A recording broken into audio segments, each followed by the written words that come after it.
3 millennia passed, an unstoppable tempest swept across the lands bordering the Mediterranean, transforming once flourishing cities into mere ash. Kingdoms, once vibrant epicenters of trade and culture, inexplicably vanished one after another, as if they had never graced existence. Amidst the scant surviving chronicles, a chilling phrase echoes repeatedly: invaders from the sea. But who, truly, were these enigmatic figures? The ancients christened them the Sea Peoples, mysterious warriors commanding unfamiliar vessels, wielding never-before-seen weapons, and uttering a tongue no one could decipher. Their genesis remained an enigma, their origins unknown, yet their arrival rattled the very foundations of the known world. Peculiarly, even in our modern age, knowledge of them remains remarkably scarce. Their genesis continues to be shrouded in obscurity, their motivations unfathomable. Their true identity seemingly purged from the annals of history with deliberate intent. All that remains of their tale is gleaned from the records of those who endured their terrifying onslaught, the civilizations that managed to cling to existence. Were they desperate waves of migrants, forced to abandon their crumbling homelands? Or perhaps ruthless bands of marauding pirates? Or, more ominously, an orchestrated force bent on dismantling the established world order of that era? Over 3 millennia have since elapsed, yet this profound question lingers, persistently unanswered. Archaeologists tirelessly scour for fragmented clues, while historians engage in endless debates. And perhaps, somewhere beneath the shifting sands of time, the ultimate truth regarding one of humanity's most profound historical enigmas still lies concealed. This is the captivating saga of the Sea Peoples. And of an entire epoch they plunged into the somber abyss of oblivion. Tonight, join Bedtime History as we embark on a compelling journey, tracing the faint trails of nameless ships, forgotten warriors, and obscured historical chapters, all in pursuit of unearthing a story that has yet to be fully recounted. The story of the Sea Peoples, who they truly were, and why their spectral presence continues to haunt the expanse of human history to this very day. To grasp the sheer magnitude of the shockwaves unleashed by the arrival of the Sea Peoples upon the ancient world, we must first conjure an image of the Mediterranean before the onset of this cataclysmic crisis. It was a world characterized by profound interconnectedness, burgeoning prosperity, yet also a delicate fragility. Between the 14th and early 13th centuries BCE, the Mediterranean and the Near East embarked upon an unprecedented era of development. Civilizations across this sprawling region were not merely flourishing in economic and technological spheres. They were intricately interwoven through vast, complex networks of trade and diplomacy. To the south, Egypt's new kingdom, under the formidable reigns of pharaohs such as Thutmose III, Amenhotep III, and Seti I, stood at the zenith of its immense power. Colossal temples ascended along the light-giving banks of the Nile, serving as enduring testaments to the king's boundless wealth and unyielding ambition. Egyptian merchant vessels embarked on voyages to distant ports, returning with highly coveted cedar from Lebanon, abundant copper from Cyprus, and exquisite precious stones and exotic spices from the fabled land of Punt. Northward, sprawling across the Anatolian plateau, the Hittite Empire rose as an indomitable power. From their meticulously fortified capital at Hattusa, they exercised control over vital trade arteries that interconnected the Near East with the Balkans.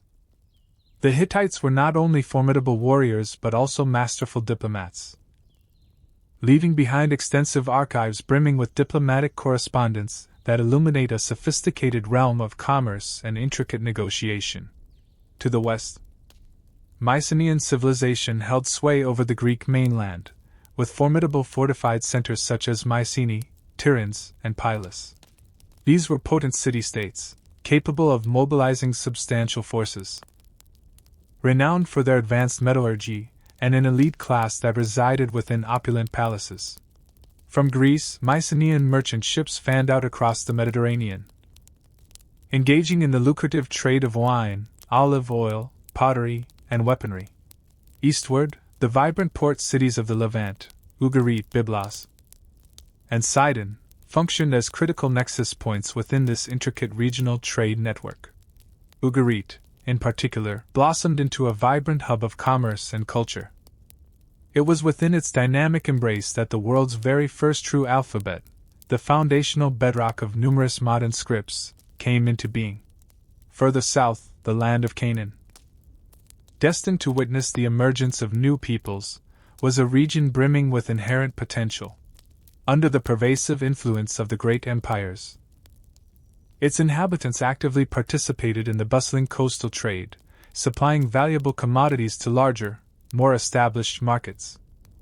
What inextricably bound all these disparate centers together was not merely military might or accumulated wealth, but an intricate and sprawling trade network, encompassing both vast sea routes and arduous overland caravans.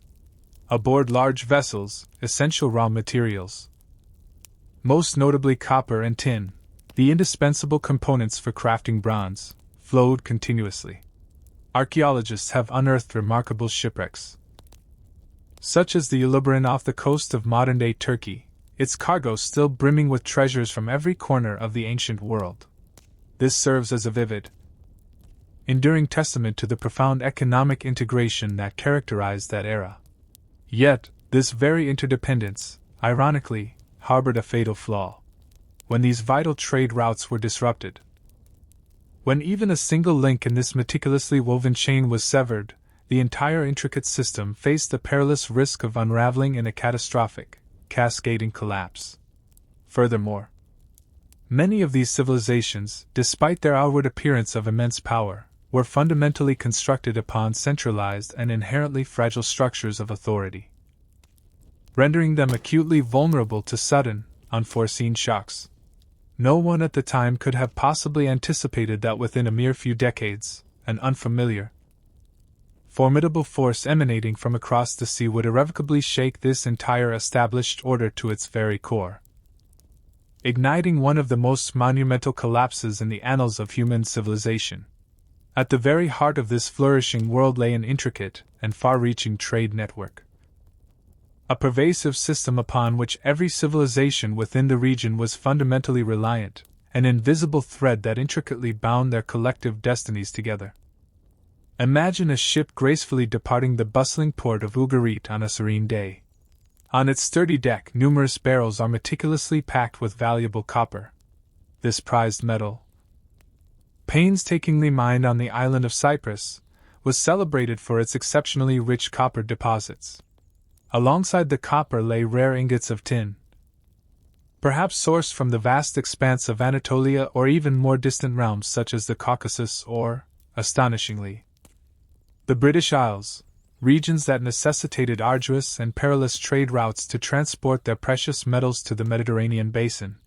The resulting alloy of copper and tin, known as bronze, stood as the indispensable material of the age, vital for forging weapons, crafting armor, producing essential tools, and even intricate jewelry.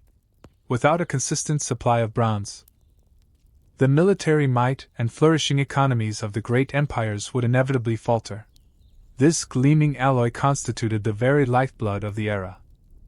But this particular ship carried far more than mere metals.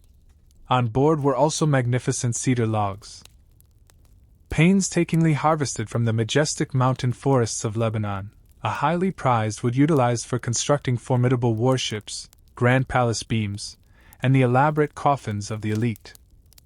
The cargo also included glittering gold from Nubia, radiant gemstones from Sinai, fragrant aromatic resins from the Arabian Peninsula, and coveted purple dye meticulously extracted from sea snails, a luxury highly sought after by the opulent Eastern royal courts. Vessels such as this seamlessly connected Egypt, the Levant, Anatolia, Greece, and the myriad islands of the Aegean. In Hattusa, the mighty Hittites imported horses and tin, while in turn exporting nascent iron goods and exquisite fine textiles. In Mycenae, treasures unearthed from royal tombs unveil artifacts originating from as far as Cyprus, Egypt, and the Near East, irrefutable proof of a vibrant, profoundly interconnected world of trade. Each diligent merchant and every laden ship represented a minuscule yet vital link within this colossal network. and this intricate network served as more than just a conduit for material goods. It was also a bustling highway for the seamless exchange of groundbreaking ideas, innovative technologies, diverse religions, and evolving languages. The nascent alphabets of Ugarit, advanced metallurgical techniques, and even ancient myths all traversed the vast expanse of the sea alongside these ambitious trading expeditions. Yet, this very deep interdependence, while fostering prosperity, simultaneously rendered these civilizations more vulnerable than ever before. When the crucial tin supplies were obstructed, when trade routes were disrupted by the scourge of pirates or the ravages of war, the ramifications extended far beyond the mere loss of a single commodity. It portended the potential unraveling of entire, complex economic systems. When reflecting upon this pivotal period, one cannot possibly overlook the singular and indispensable role of bronze. A key foundation that had meticulously constructed the prosperous world teetering on the precipice of the impending crisis. Why, one might ask, was bronze so paramount? And why would an entire epoch be so overwhelmingly dependent on this singular alloy? At that historical juncture, iron had not yet been successfully smelted on a sufficiently large and reliably consistent scale. Bronze, an alloy meticulously crafted from copper and tin, stood as the quintessential strategic material of the age. It was universally employed to forge formidable swords, piercing spears, lethal arrowheads, sturdy armor, as well as the indispensable tools vital for agriculture and construction. Without a steady supply of bronze, armies would inexorably lose their tactical advantage in battle. Skilled craftsmen would no longer be able to produce their exquisite goods, and both trade and production across the civilizations would grind to an irreversible halt. But herein lies the critical crux. Copper and tin were not uniformly distributed across the diverse landscapes of the Mediterranean and the Near East. To sustain a consistent and reliable supply, civilizations were compelled to establish long and incredibly complex trade routes, often traversing numerous hands and intermediaries. Copper was predominantly mined on the island of Cyprus, which stood as the era's largest production center. But tin, a significantly rarer and more elusive commodity, had to be painstakingly imported from truly distant regions. Some sources originated from Anatolia or mountainous areas further to the east. Some astute scholars even propose that a portion of the tin supply journeyed from as far away as Central Europe or even the British Isles, navigating through intricate and perilous trade networks.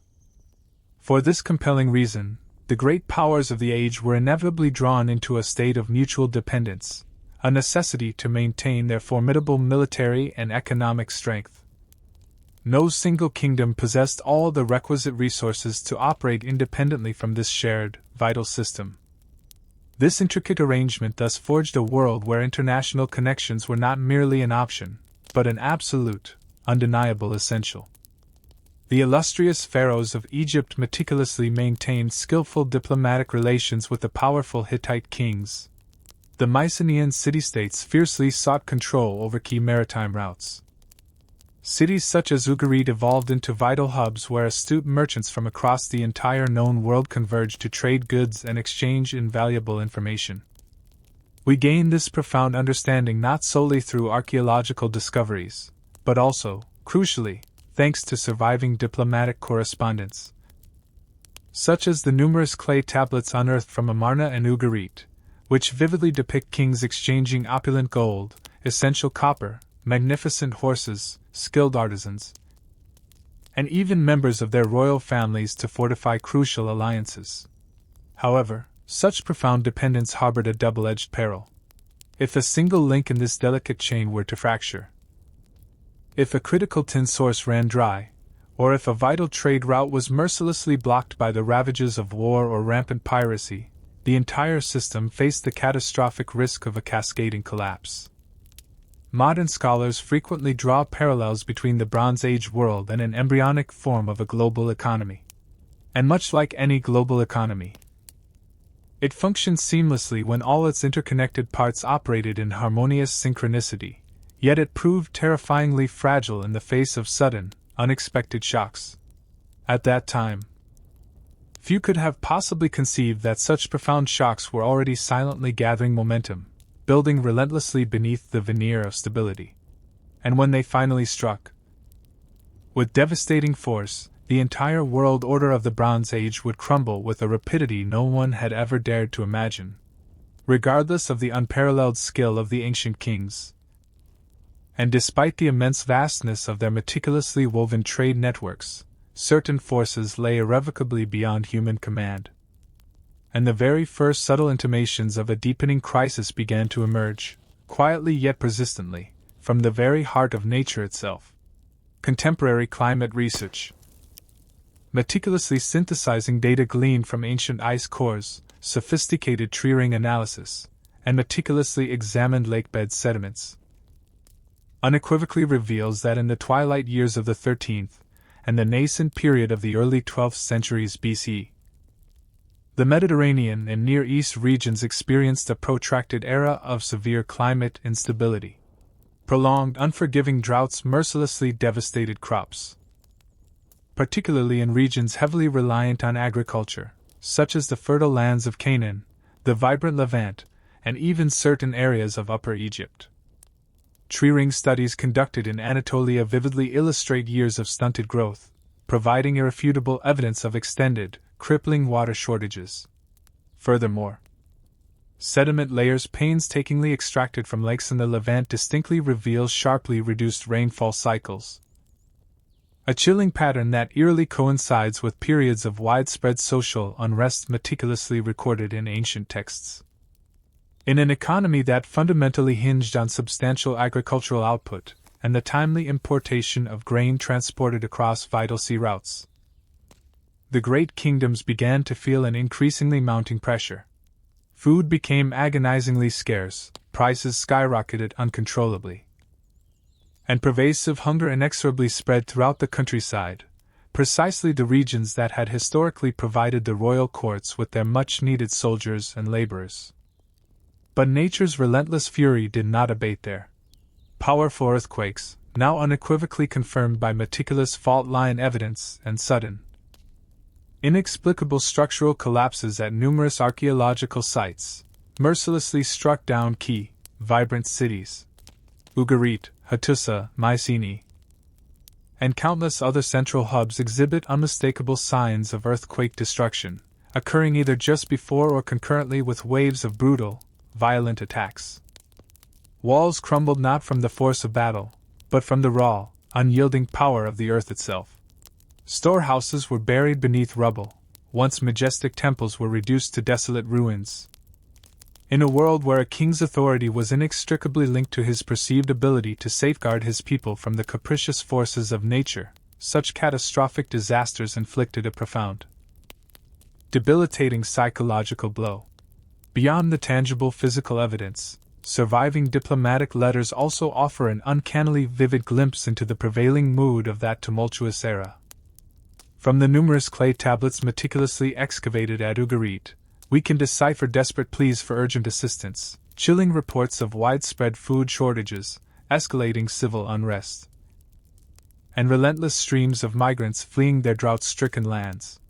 These poignant messages vividly paint a picture of a world fracturing from within, an intricate, interdependent system that, once nature was plunged into chaos, struggled valiantly, yet ultimately futilely, to maintain any semblance of stability. It was precisely within this volatile context, as food supplies dwindled to critical levels, natural disasters struck with devastating regularity, and deep-seated social tensions silently simmered, that the enigmatic sea peoples would inevitably emerge. But were they the fundamental cause of this widespread collapse? Or merely an unavoidable consequence of a world already inexorably unraveling? That profound question, even today, still reverberates, persistently unanswered. Yet, perhaps the most profoundly clear depiction of a world hurtling towards disintegration is not to be found in the fissures and cracks scarring the very earth, but rather in the trembling, desperate words meticulously etched into small clay tablets. These were letters of unadulterated desperation, exchanged between powerful kings. now painstakingly unearthed from the desolate ruins of the once thriving city of Ugarit.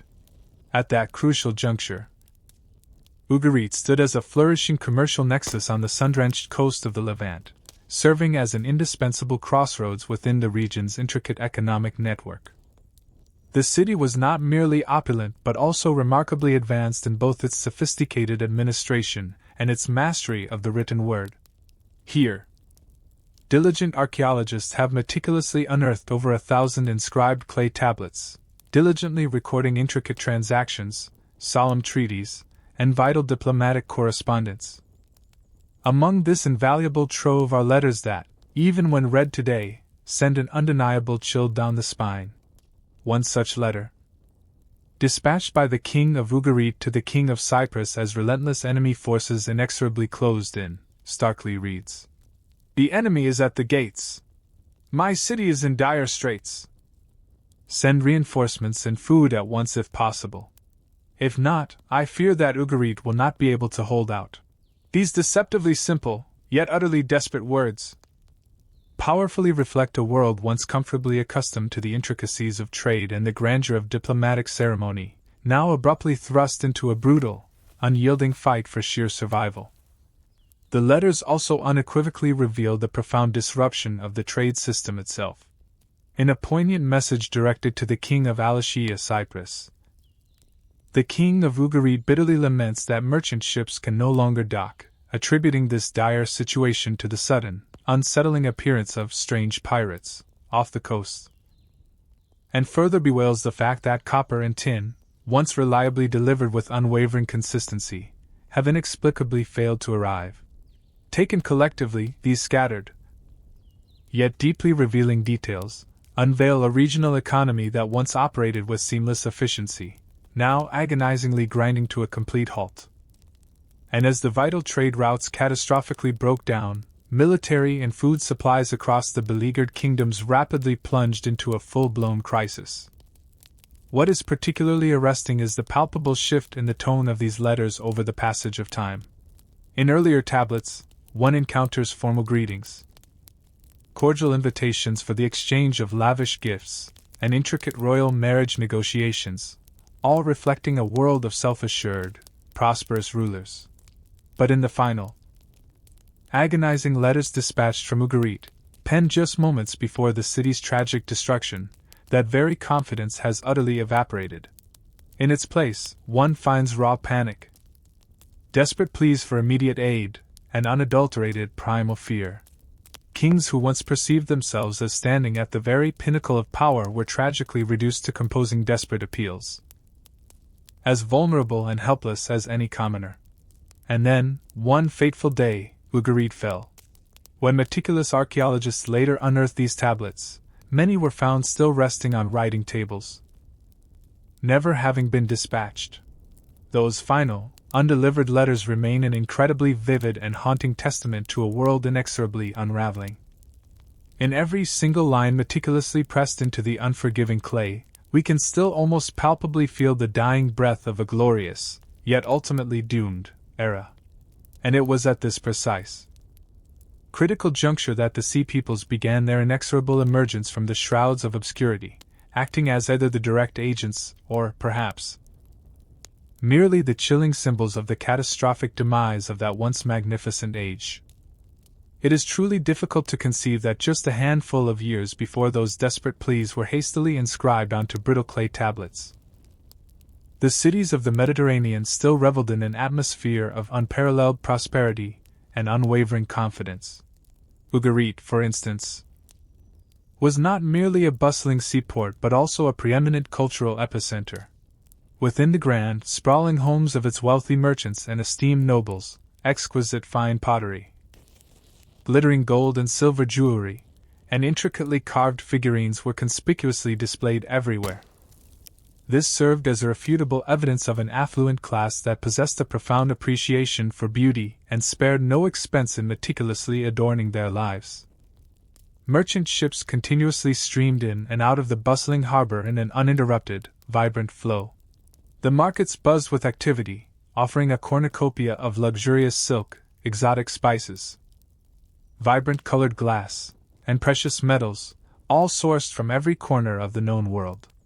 Adorning the walls, skilled artisans meticulously depicted captivating images of gods and ancient legends, their art vividly reflecting a dynamic, self-assured culture.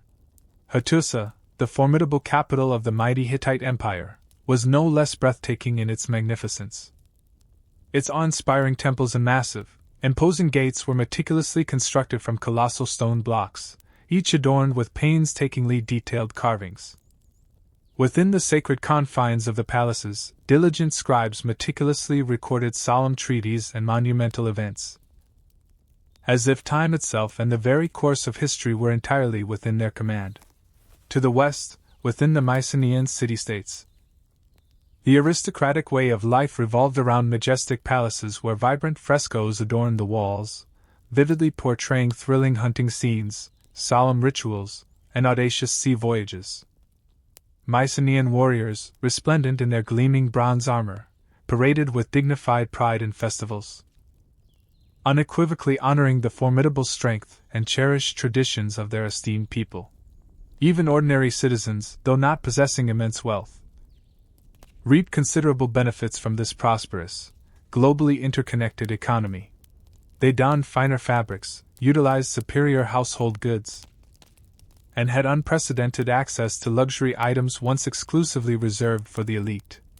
In sacred religious ceremonies, solemn processions continued as customary, with priests offering the finest goods to the gods, not merely to seek divine blessings but also to conspicuously display their city's immense wealth and formidable power. And above all, what people likely experienced most profoundly was an unwavering, deep-seated faith in the inherent stability of their established world order. Kings proudly etched their monumental victories and far-reaching treaties into enduring stone. Astute merchants eagerly invested in perilous, lengthy sea voyages.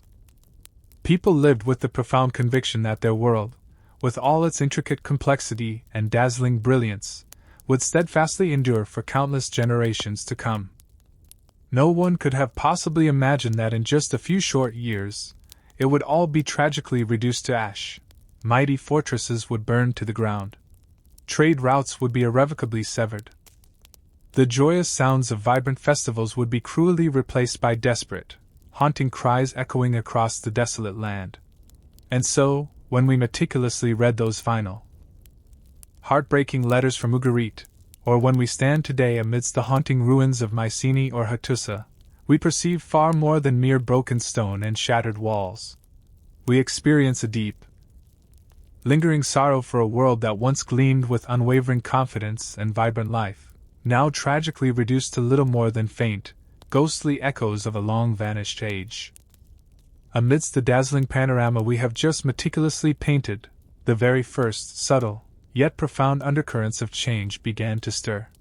Not through the roar of a grand war, but through words precisely etched into enduring stone, like a faint, unsettling warning emanating from the distant past. The earliest surviving written testimony we possess concerning the Sea Peoples originates from a renowned stone monument, the Merneptah stele, also known as the Victory Stele of Merneptah, erected around 1207 BC in Egypt. At that time, Pharaoh Merneptah, the distinguished son of Ramesses II, found himself confronting escalating threats along both Egypt's western and eastern frontiers. Within the inscriptions, which lavishly praise his victories and recount his triumphs over the Lebu and Meshf tribes in the west, there appears a seemingly insignificant detail, one that would ultimately unlock the door to one of ancient history's most profound mysteries. The inscription chillingly proclaims, "Canaan has been plundered. Ashkelon has been captured. Gezer has been seized. Yanoam has ceased to exist. And Israel is laid waste, its seed is no more. And the Shurden, Shekelesh, Ekwesh, Lukka, and Teresh, those who came from the distant sea, have been defeated. No longer a threat to the land of Egypt."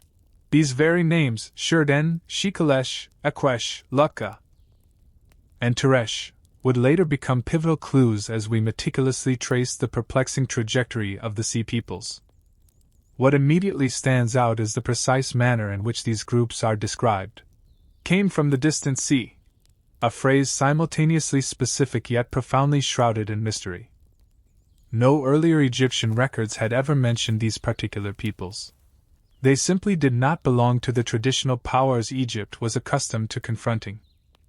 Modern scholars widely theorize that these may have been migrating groups or formidable warrior alliances, appearing for the very first time on the grand stage of history precisely as climate and widespread social upheavals were intensifying across the region. It is also highly noteworthy that Egyptian kings were exceptionally deliberate and meticulous in their recording of victories. The mere fact that these previously unknown groups, from the sea, were deemed significant enough to be mentioned in an official inscription, such as the Merneptah stele, strongly suggests that the conflicts waged against them were of considerable magnitude, warranting their inclusion in the revered annals of history. This served as an unmistakable sign that the presence of the Sea Peoples was no longer a minor, isolated occurrence. Furthermore, the simultaneous mention of Canaanite cities being utterly destroyed within the very same passage unequivocally indicates that these sea-born groups were not merely clashing with Egypt, but were also profoundly impacting the wider Mediterranean region, where fragile trade systems and delicate political alliances were already experiencing severe strain. From these few profound lines alone, we can already discern a new, ominous wave of instability rising, one that even the formidable pharaohs could not afford to disregard.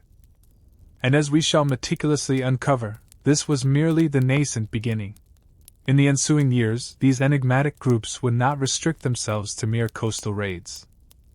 They would coalesce and organize into vast, powerful migratory forces, bringing with them entire families, women, children, and all their earthly possessions, relentlessly pushing deep into fertile lands, thereby irrevocably reshaping the entire political and economic landscape of the region for the century that inexorably followed. What was painstakingly carved into the Merneptah stele still powerfully echoes to us across the vast chasm of time. A world that once seemed utterly unshakable stood precariously on the very brink of its greatest, most cataclysmic upheaval. If the ominous inscriptions on the Merneptah stele served as the initial, stark warning of the Sea People's impending presence, then less than 3 tumultuous decades later, the entirety of the Egyptian world would be forced to confront the unbridled, devastating force of the storm they relentlessly unleashed. Around 1175 BC, during the illustrious reign of Pharaoh Ramesses III, Egypt was thrust into one of the most decisive and pivotal battles in its storied history. It was a battle we can vividly envision today, thanks to the incredibly detailed and remarkably preserved reliefs meticulously carved upon the hallowed walls of the Medinet Habu temple in Thebes. Those ancient images, more than 3,000 years old, still retain an astonishing sharpness and striking clarity, appearing as if they were etched only yesterday. And within their powerful depiction, we clearly behold an enormous, formidable force that had arrived from across the vast expanse of the sea, bringing with them not merely a contingent of warriors, but entire migrating communities, complete with women, children, and wagons heavily laden with their cherished possessions, as if their true intent was not simply to plunder, but to claim new lands entirely for themselves. According to the meticulously recorded inscriptions of Ramesses III, this formidable coalition of sea peoples encompassed several distinct groups: the Peleset, Cheker, Shikalesh, Denyen, and Weshish. These names, even today, remain the subject of intense scholarly debate as researchers relentlessly strive to uncover their true, elusive origins. The detailed reliefs vividly portray well-equipped sea peoples' fleets, consisting of large, oar-powered ships propelled by broad, efficient sails. Their fearsome warriors are depicted wearing distinctive horned or conical helmets, carrying formidable round shields, and wielding unfamiliar weaponry. This serves as clear, undeniable evidence that they were far from disorganized raiders, but rather a meticulously prepared force, ready for large-scale warfare. Ramesses III, with prescient foresight, had anticipated this momentous confrontation. He strategically positioned ambush forces along the vulnerable shores and skillfully deployed Egyptian warships across the various Nile branches and critical river mouths, strategic choke points the sea peoples would inevitably have to traverse to advance inland. When the fierce battle commenced, the sea people's ships found themselves hopelessly trapped in the shallow waters, transforming them into easy targets for the relentless Egyptian archers and infantry, who were expertly positioned on both riverbanks. The intricately carved scenes vividly depict the sea peoples fighting with ferocious intensity, yet they also sorrowfully portray bodies floating lifelessly in the river, utterly destroyed ships, and countless migrants captured or mercilessly killed. In his triumphant inscriptions, Ramesses III proudly boasts of a resounding victory. Those who came from the sea, I have hurled them back into the sea. They lie scattered upon the sands. None remain to carry word home. Yet, beneath these celebratory words lies an undeniable, poignant truth. This was not a mere minor raid. It was a desperate, large-scale migration, a monumental clash between the formidable might of Egypt and a massive wave of displaced peoples, frantically seeking resettlement rather than mere plunder. Moreover, despite Ramesses III's resounding claim of victory, Egypt itself did not emerge entirely unscathed. Egyptian territories in the Levant, which had long been under Egyptian influence, were permanently lost in the tumultuous aftermath of this crisis. Egypt's international power was severely diminished, and its domestic economy suffered greatly in the war's wake. And this, remarkably, was merely one fragmented piece of a far larger, more complex picture. While Egypt managed to retain some semblance of stability, numerous other kingdoms were not nearly as fortunate. The relentless tide of the sea peoples continued its unstoppable sweep across the Mediterranean, leaving behind a desolate trail of charred cities and utterly shattered civilizations. As we gaze upon the powerful reliefs at Medinet Habu today, we witness far more than just scenes of ancient battle. We are observing a pivotal turning point in human history, where an old, established world was inexorably beginning to fade, and a new, profoundly unstable and chaotic order was violently ascending from the smoldering ashes. As historians meticulously analyzed the surviving records, from the profound simplicity of the Merneptah stele to the vivid dynamism of the reliefs at Medinet Habu, and numerous scattered textual sources, they have painstakingly compiled a definitive list of names intimately associated with the enigmatic sea peoples. These names include the Shurden, Shikalesh, Peleset, Cheker, Denyen, and Lukka. Each name is both inherently strange and profoundly haunting, provoking questions that, even now, remain tantalizingly unanswered. What is most remarkably striking is this irrefutable fact: not a single text authored by the sea peoples themselves has ever been discovered. Every fragment of knowledge we possess about them stems exclusively from the records of those who bravely fought against them. Primarily, this comes from Egypt, a civilization with a long-standing tradition of meticulously documenting its military encounters. Let us delve deeper and take a closer, more scrutinizing look at these intriguing groups. The Shurden are frequently depicted as elite warriors, distinguished by their iconic horned helmets, meticulously crafted fine armor, and formidable round shields. Some astute scholars cautiously suggest a potential connection to the island of Sardinia, where ancient cultural traces exhibit intriguing similarities. However, the existing evidence remains inconclusive, and the true origins of the Shurden continue to be veiled in mystery. The Shikalesh, a name that evokes plausible linguistic links to Sicily. Yet, as with the Shurden, this connection remains purely speculative, primarily founded on phonetic resemblance, with no definitive archaeological proof having yet established a concrete tie to the island. The Peleset, perhaps the group with the most discernible and enduring historical footprint. A significant number of historians concur that the Peleset were the direct ancestors of the Philistines, who would later establish permanent settlements along the fertile coast of Canaan, founding renowned cities such as Gaza, Ashkelon, and Ashdod. Archaeological excavations in this region unequivocally reveal the sudden arrival of a distinct new culture, one bearing strong Aegean influences and markedly different from the indigenous Canaanite culture. The Cheker, another group that eventually settled in the Levant, leaving faint yet discernible traces in the region of Dor. Yet, their original homeland remains completely unknown. No one can definitively state where they originated from before they became an integral part of the Sea People's migrations. The Denyen, arguably the most controversial name among them. Some scholars tentatively link them to the Danae, an ancient Greek term frequently used to refer to the Mycenaeans. If this connection were to be substantiated, it would strongly suggest that among the diverse ranks of the Sea Peoples were groups originating directly from Greece. However, this intriguing possibility still remains a hypothesis. The Lucca, often associated with the region of Lycia in Anatolia, an area with a long, established history of seafaring and piracy.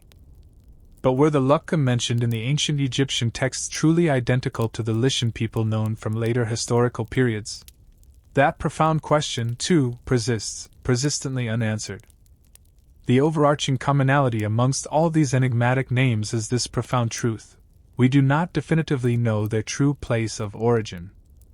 No ancient map meticulously records a kingdom of the Shurdan, or a territory of the Denyen. No city proudly claims to have been the original homeland of the Peleset before their momentous arrival in Canaan. And, critically, no written chronicle from any of these groups themselves has ever been discovered. This makes the Sea Peoples an exceptionally elusive and perpetually enigmatic phenomenon.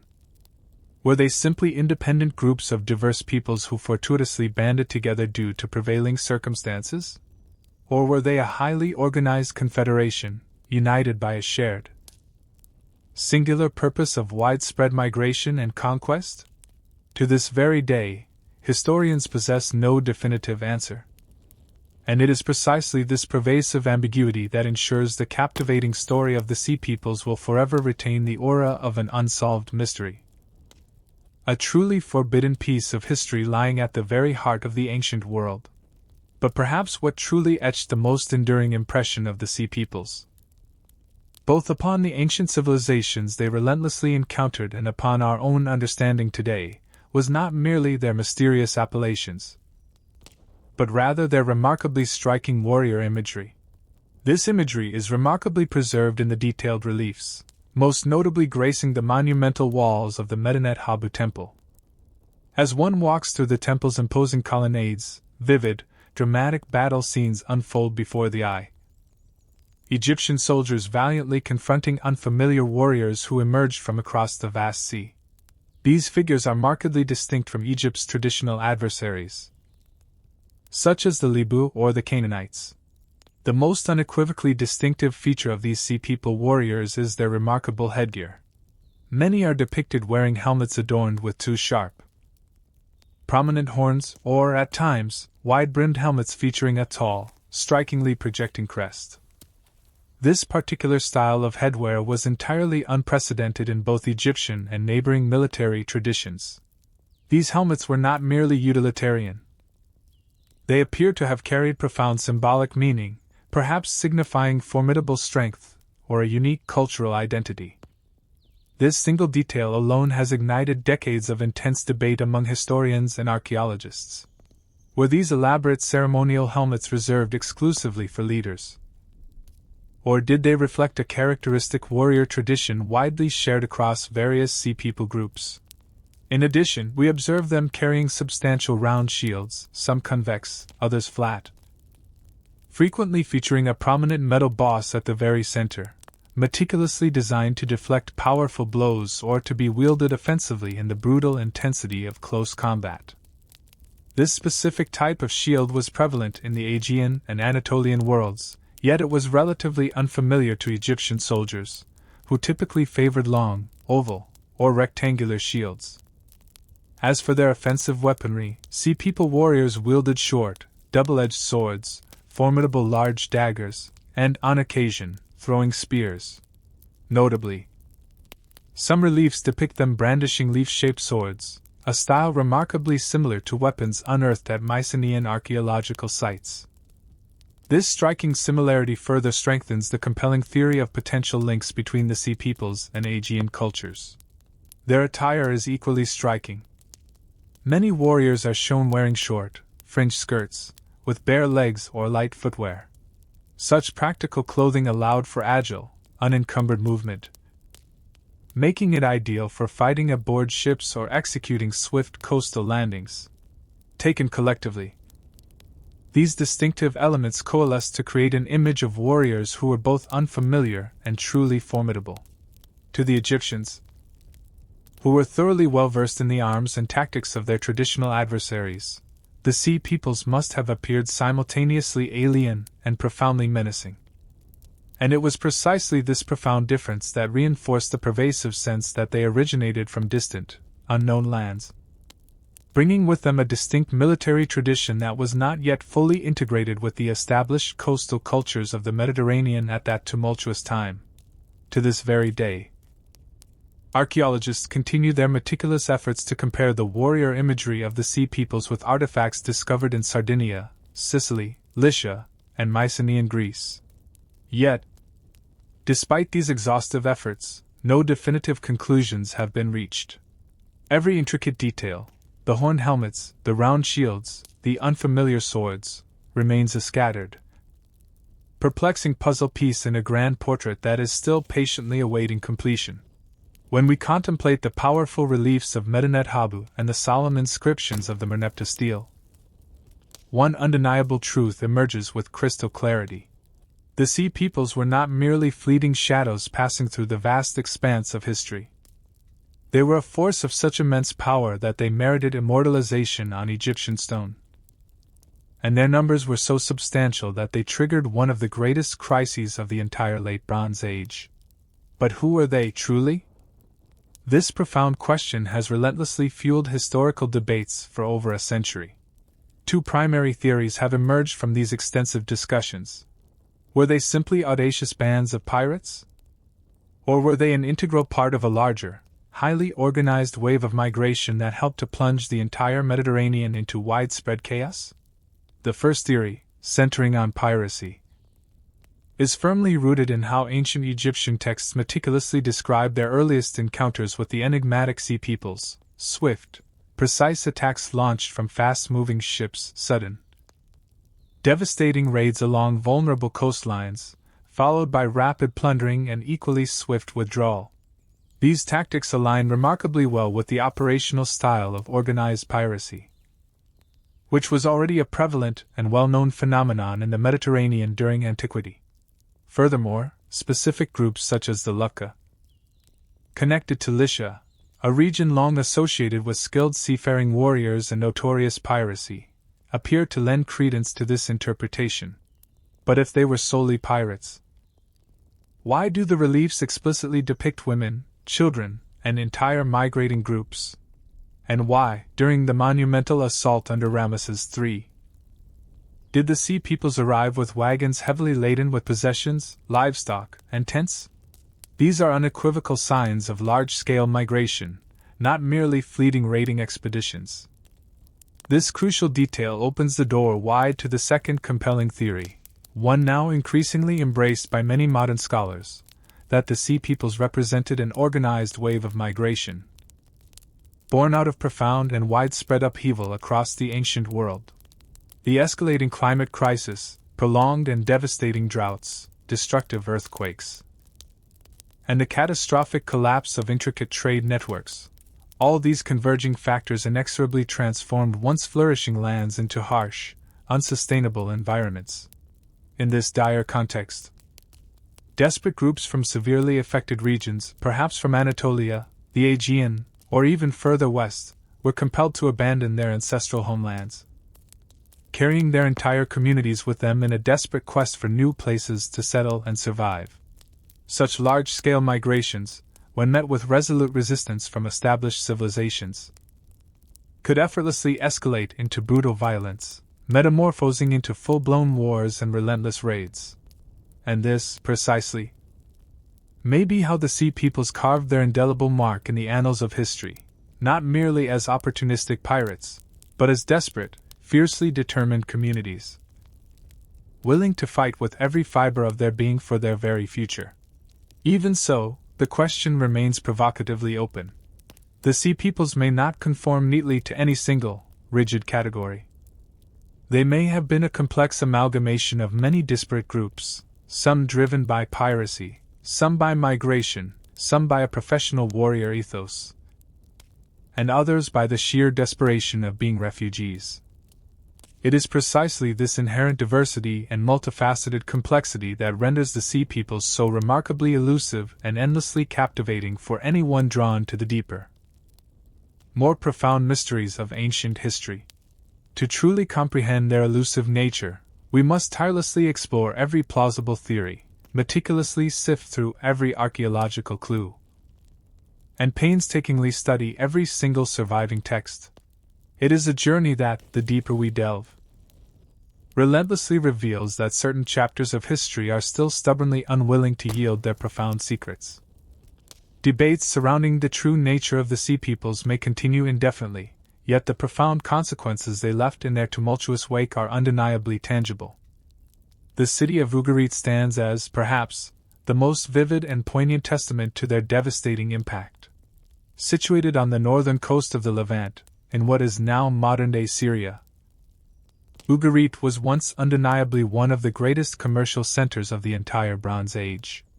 From its bustling harbor, Ugarit's merchant ships sailed far and wide across the vast Mediterranean, diligently trading in essential copper, precious tin, valuable cedarwood, vibrant colored glass, exquisite fine textiles, and countless other luxury goods. The city was not merely affluent. It was also remarkably advanced in its sophistication. The Ugaritic alphabet, one of humanity's earliest and most groundbreaking writing systems, was ingeniously invented here, laying the fundamental groundwork for the later Phoenician script and ultimately, for a multitude of the world's modern alphabets. The royal palace of Ugarit was an immense and sprawling complex, meticulously housing hundreds of priceless clay tablets that painstakingly recorded commercial transactions, solemn diplomatic treaties, and intricate royal correspondence. These invaluable documents have immeasurably enriched modern historians' understanding of the region's complex political and economic landscape on the very eve of the Sea Peoples' devastating onslaught. But all of that changed with terrifying swiftness, in a matter of mere moments. The final, desperate letters of the King of Ugarit, as we previously observed, starkly reflect the city's mounting panic as relentless enemy forces, widely believed to be the Sea Peoples, inexorably closed in. And then, abruptly, Ugarit vanished from the pages of history. Modern archaeological excavations at the site of Ras Shamra, where Ugarit once proudly stood, reveal a thick, pervasive layer of ash and widespread destruction blanketing the entire city.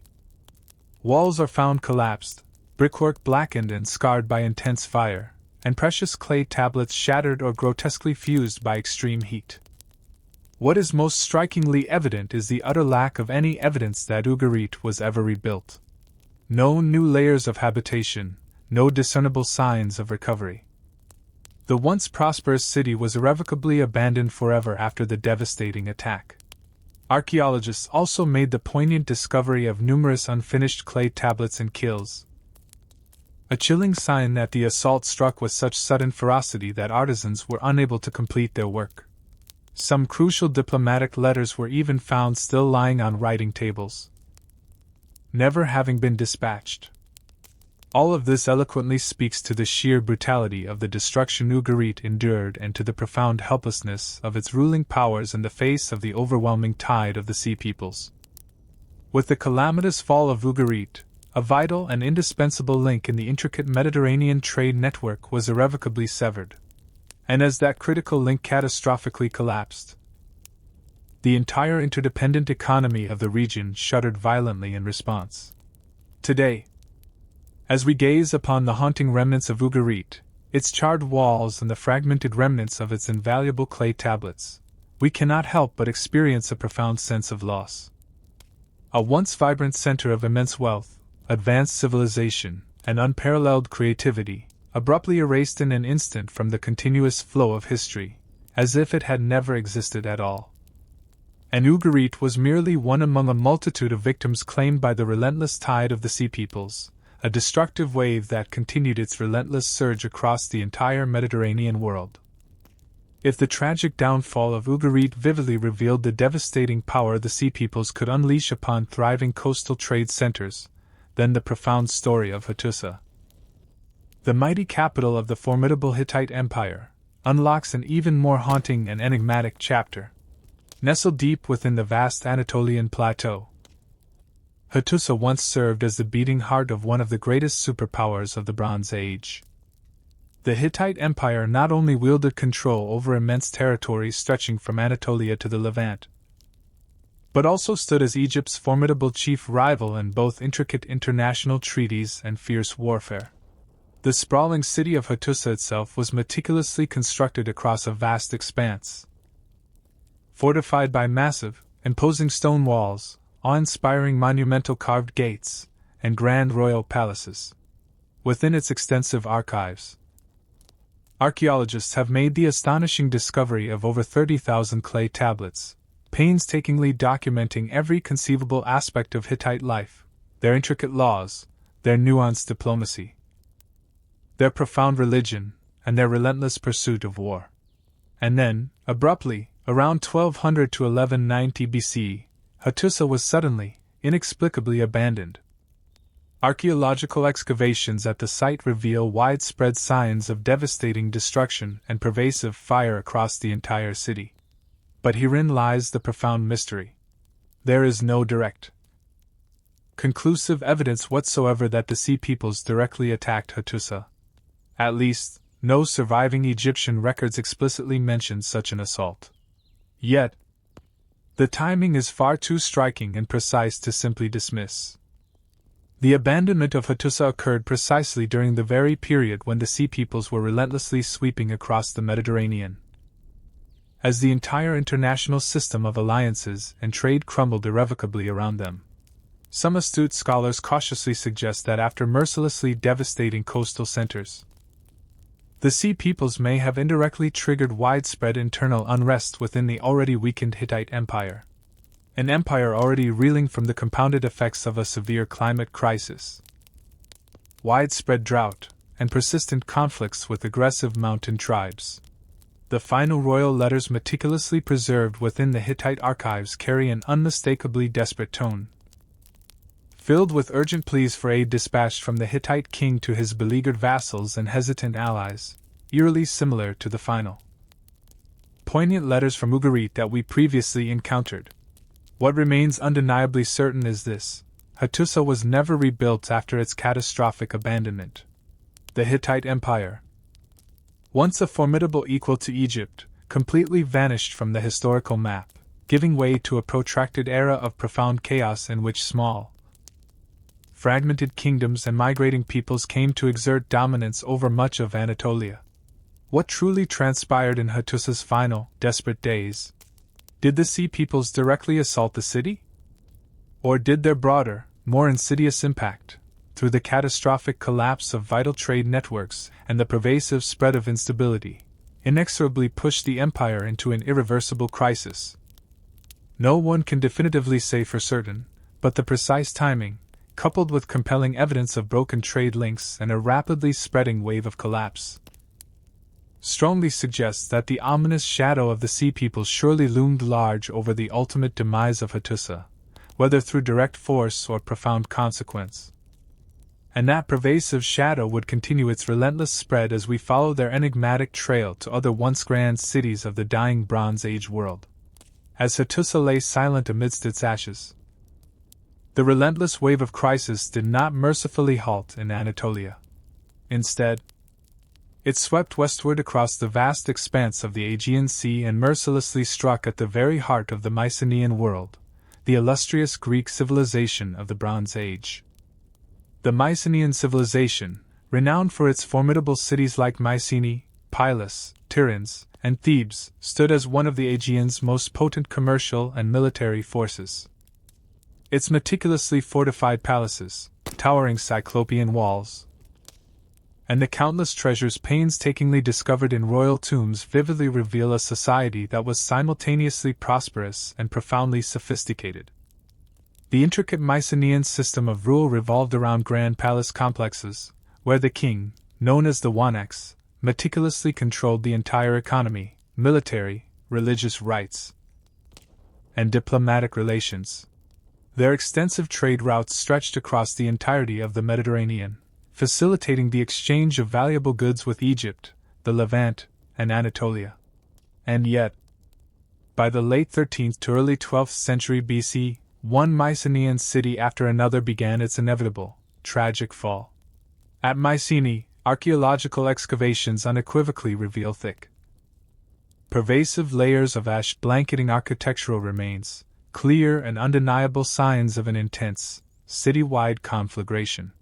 Granaries, armories, and residential quarters all exhibit compelling evidence of simultaneous, widespread destruction. Pylos, one of the largest and most significant administrative centers of the Mycenaean world, met a remarkably similar, catastrophic fate.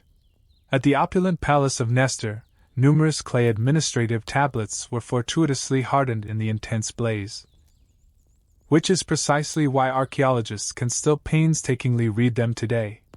Yet, with a chilling irony, one of the very final tablets records urgent orders to mobilize defensive troops and prepare warships, strongly suggesting that the devastating attack struck with such terrifying swiftness that the city was still desperately organizing its defenses. At Tiryns, one of the most impregnable Mycenaean fortresses, we discover more of the same grim evidence: collapsed walls and tragically scorched buildings. The entire palace system, once the very backbone of Mycenaean power, crumbled into ruin within just a few short decades. What is most strikingly evident is the complete absence of any signs of lasting reconstruction at these sites. The Mycenaean civilization, so intimately dependent on its intricate palace network, proved tragically unable to recover from the devastating blows. Some scholars argue that this widespread destruction may have been primarily driven by internal unrest or widespread rebellion. But when we carefully compare the precise timing of the Sea People's campaigns through the Levant and Egypt, and when we meticulously consider the surviving royal Mycenaean records concerning naval defenses, many believe that the Sea Peoples likely played a major, decisive role in the ultimate collapse, whether directly or indirectly. Moreover, in the immediate aftermath of this widespread destruction, the entire Mycenaean world entered a protracted, profound decline. The linear B script, once widely utilized by the ruling class, completely vanished. International trade collapsed catastrophically. City-states fragmented, retreating into isolated, smaller, and more insular communities. It was from this very void that Greece's so-called Dark Age ominously began. A tumultuous period that would endure for centuries until the Greek world gradually re-emerged in the Archaic and Classical eras. As we gaze upon the charred walls and scorched tablets of Pylos or Mycenae today, it is undeniably difficult not to shudder. A civilization that once dominated the Aegean, that had bravely challenged the formidable great powers of the mainland, collapsed in a devastating blaze of fire, tragically taking with it the proud palace system that had so profoundly defined its rule.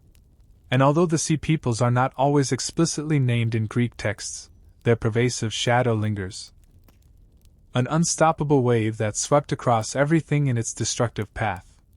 While the illustrious Mycenaean civilization faded into the annals of history across the Aegean, to the east, in the verdant land of Canaan, the Sea Peoples left an indelible mark that would prove even more enduring than mere material destruction. They instigated profound demographic and cultural transformations, whose subtle yet undeniable traces can still be observed to this very day.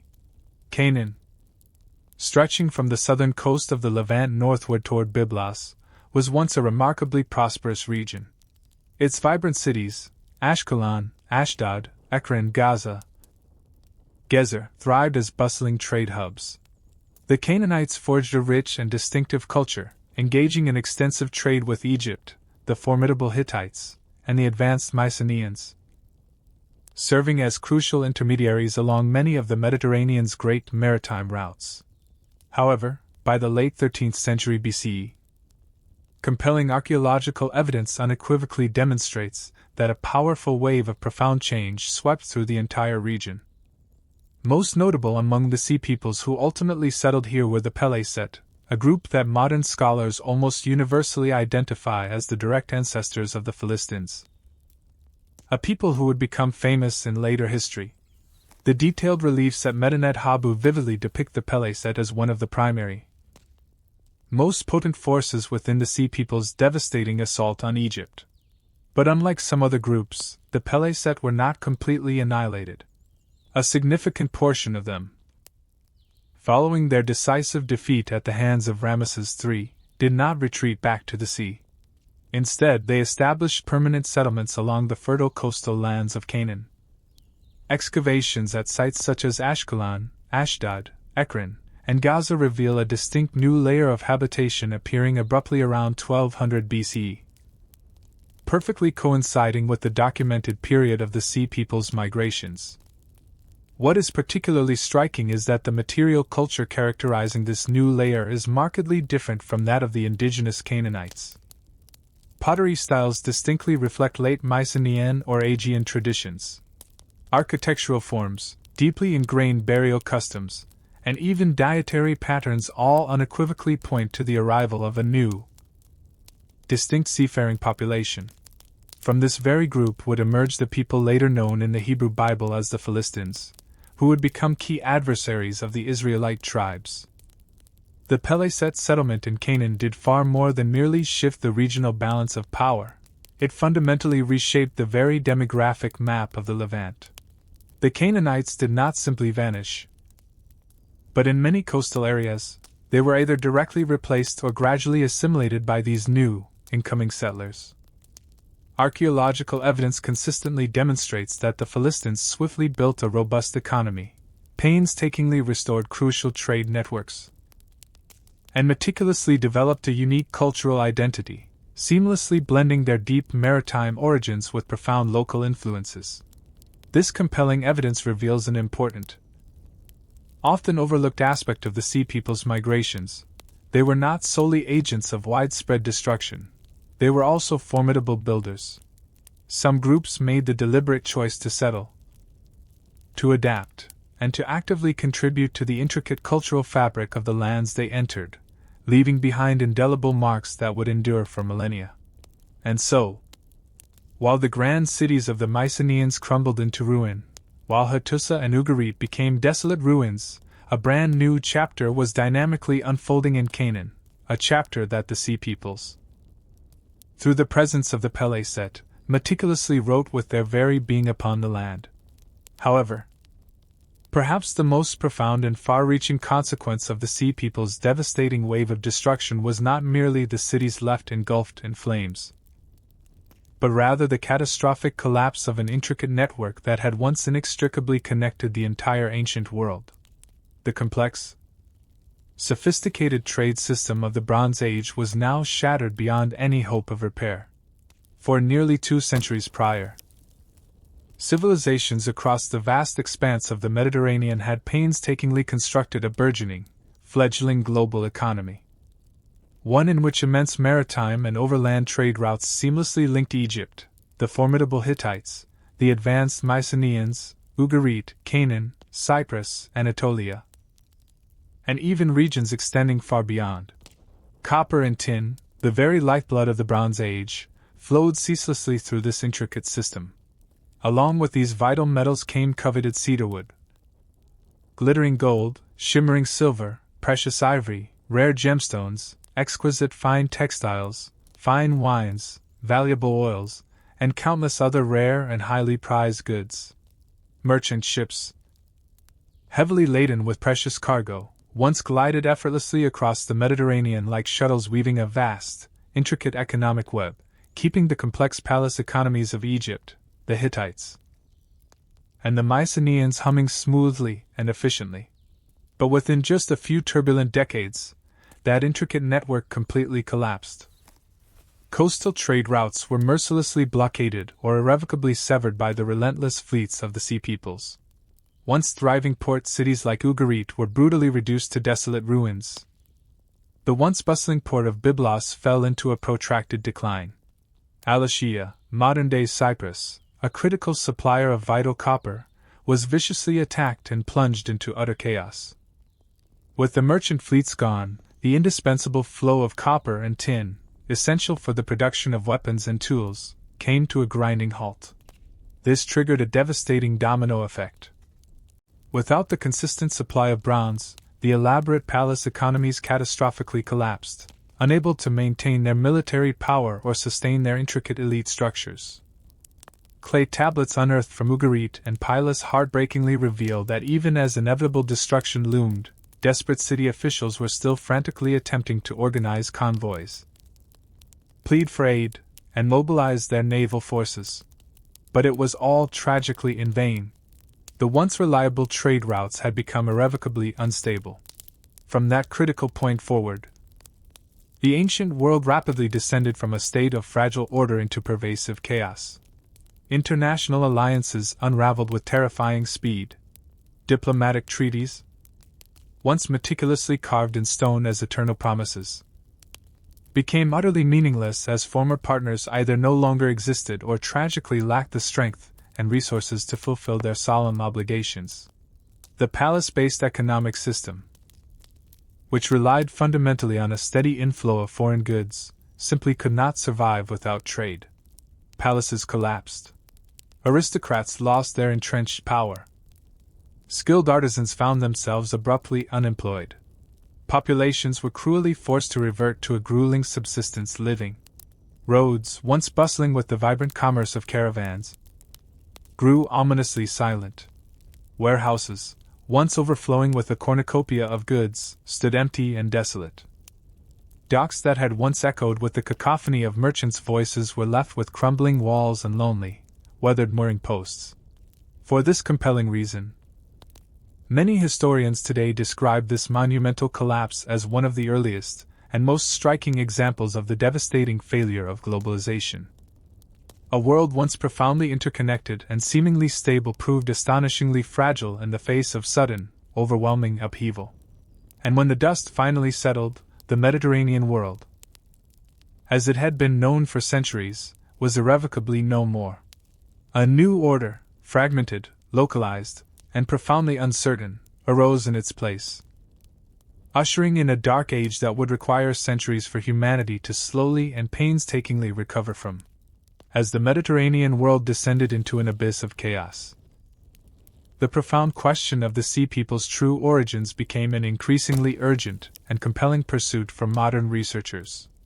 One of the most prominent and widely discussed theories posits this: a significant segment of the Mycenaean population, following the catastrophic collapse of their own civilization, tragically became an integral part of the Sea People's destructive wave, migrating and relentlessly raiding across the entire Mediterranean.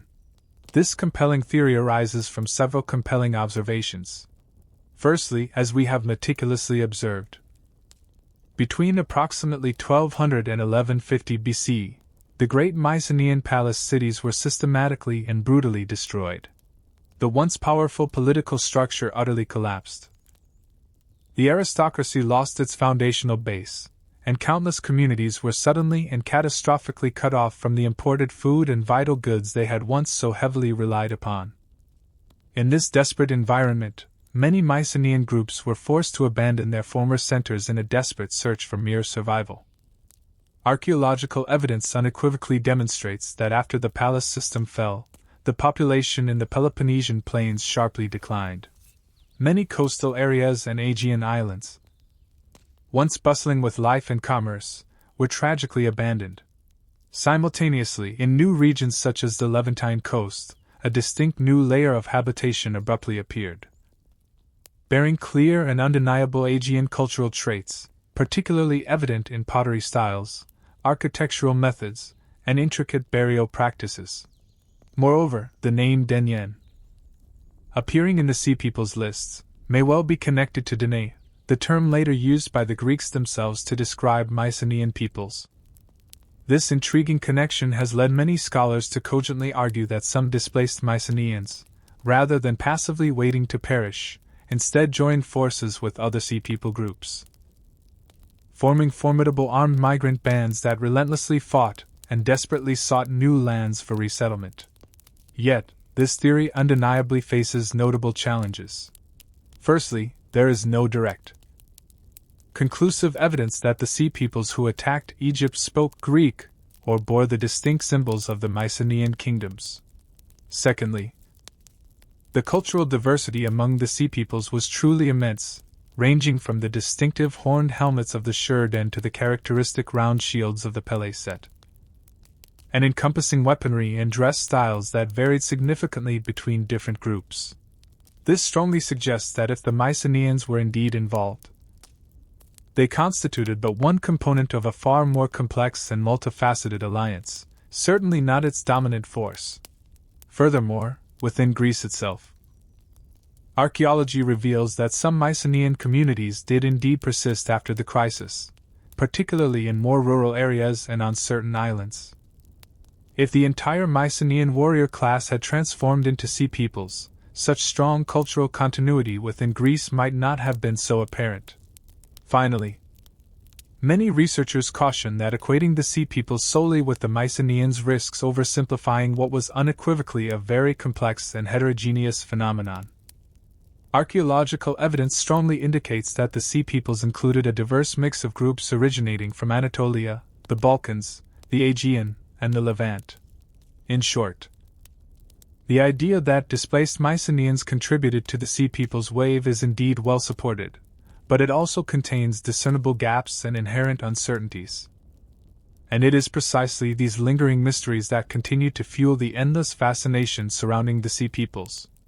It is a chapter of history that, the deeper we delve into its complexities, reminds us that some answers may still lie just beyond our current reach. In the persistent endeavor to unravel the true, elusive nature of the Sea Peoples, a second major theory has attracted considerable attention and scholarly debate. Could a significant portion of the Sea Peoples wave have been inextricably linked to migrating groups from the Balkans, particularly the Dorian tribes, who were moving southward during that tumultuous period of crisis? This intriguing theory is firmly grounded in a series of compelling observations gleaned from both meticulous archaeological investigation and cutting-edge modern genetic studies.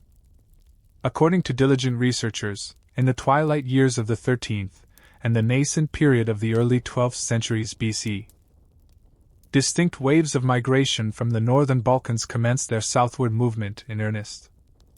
Archaeological evidence unequivocally demonstrates that many settlements in the Danube Valley and across the broader Balkan region experienced major upheavals, most likely driven by severe climate shifts, escalating population pressures, or intense internal conflicts.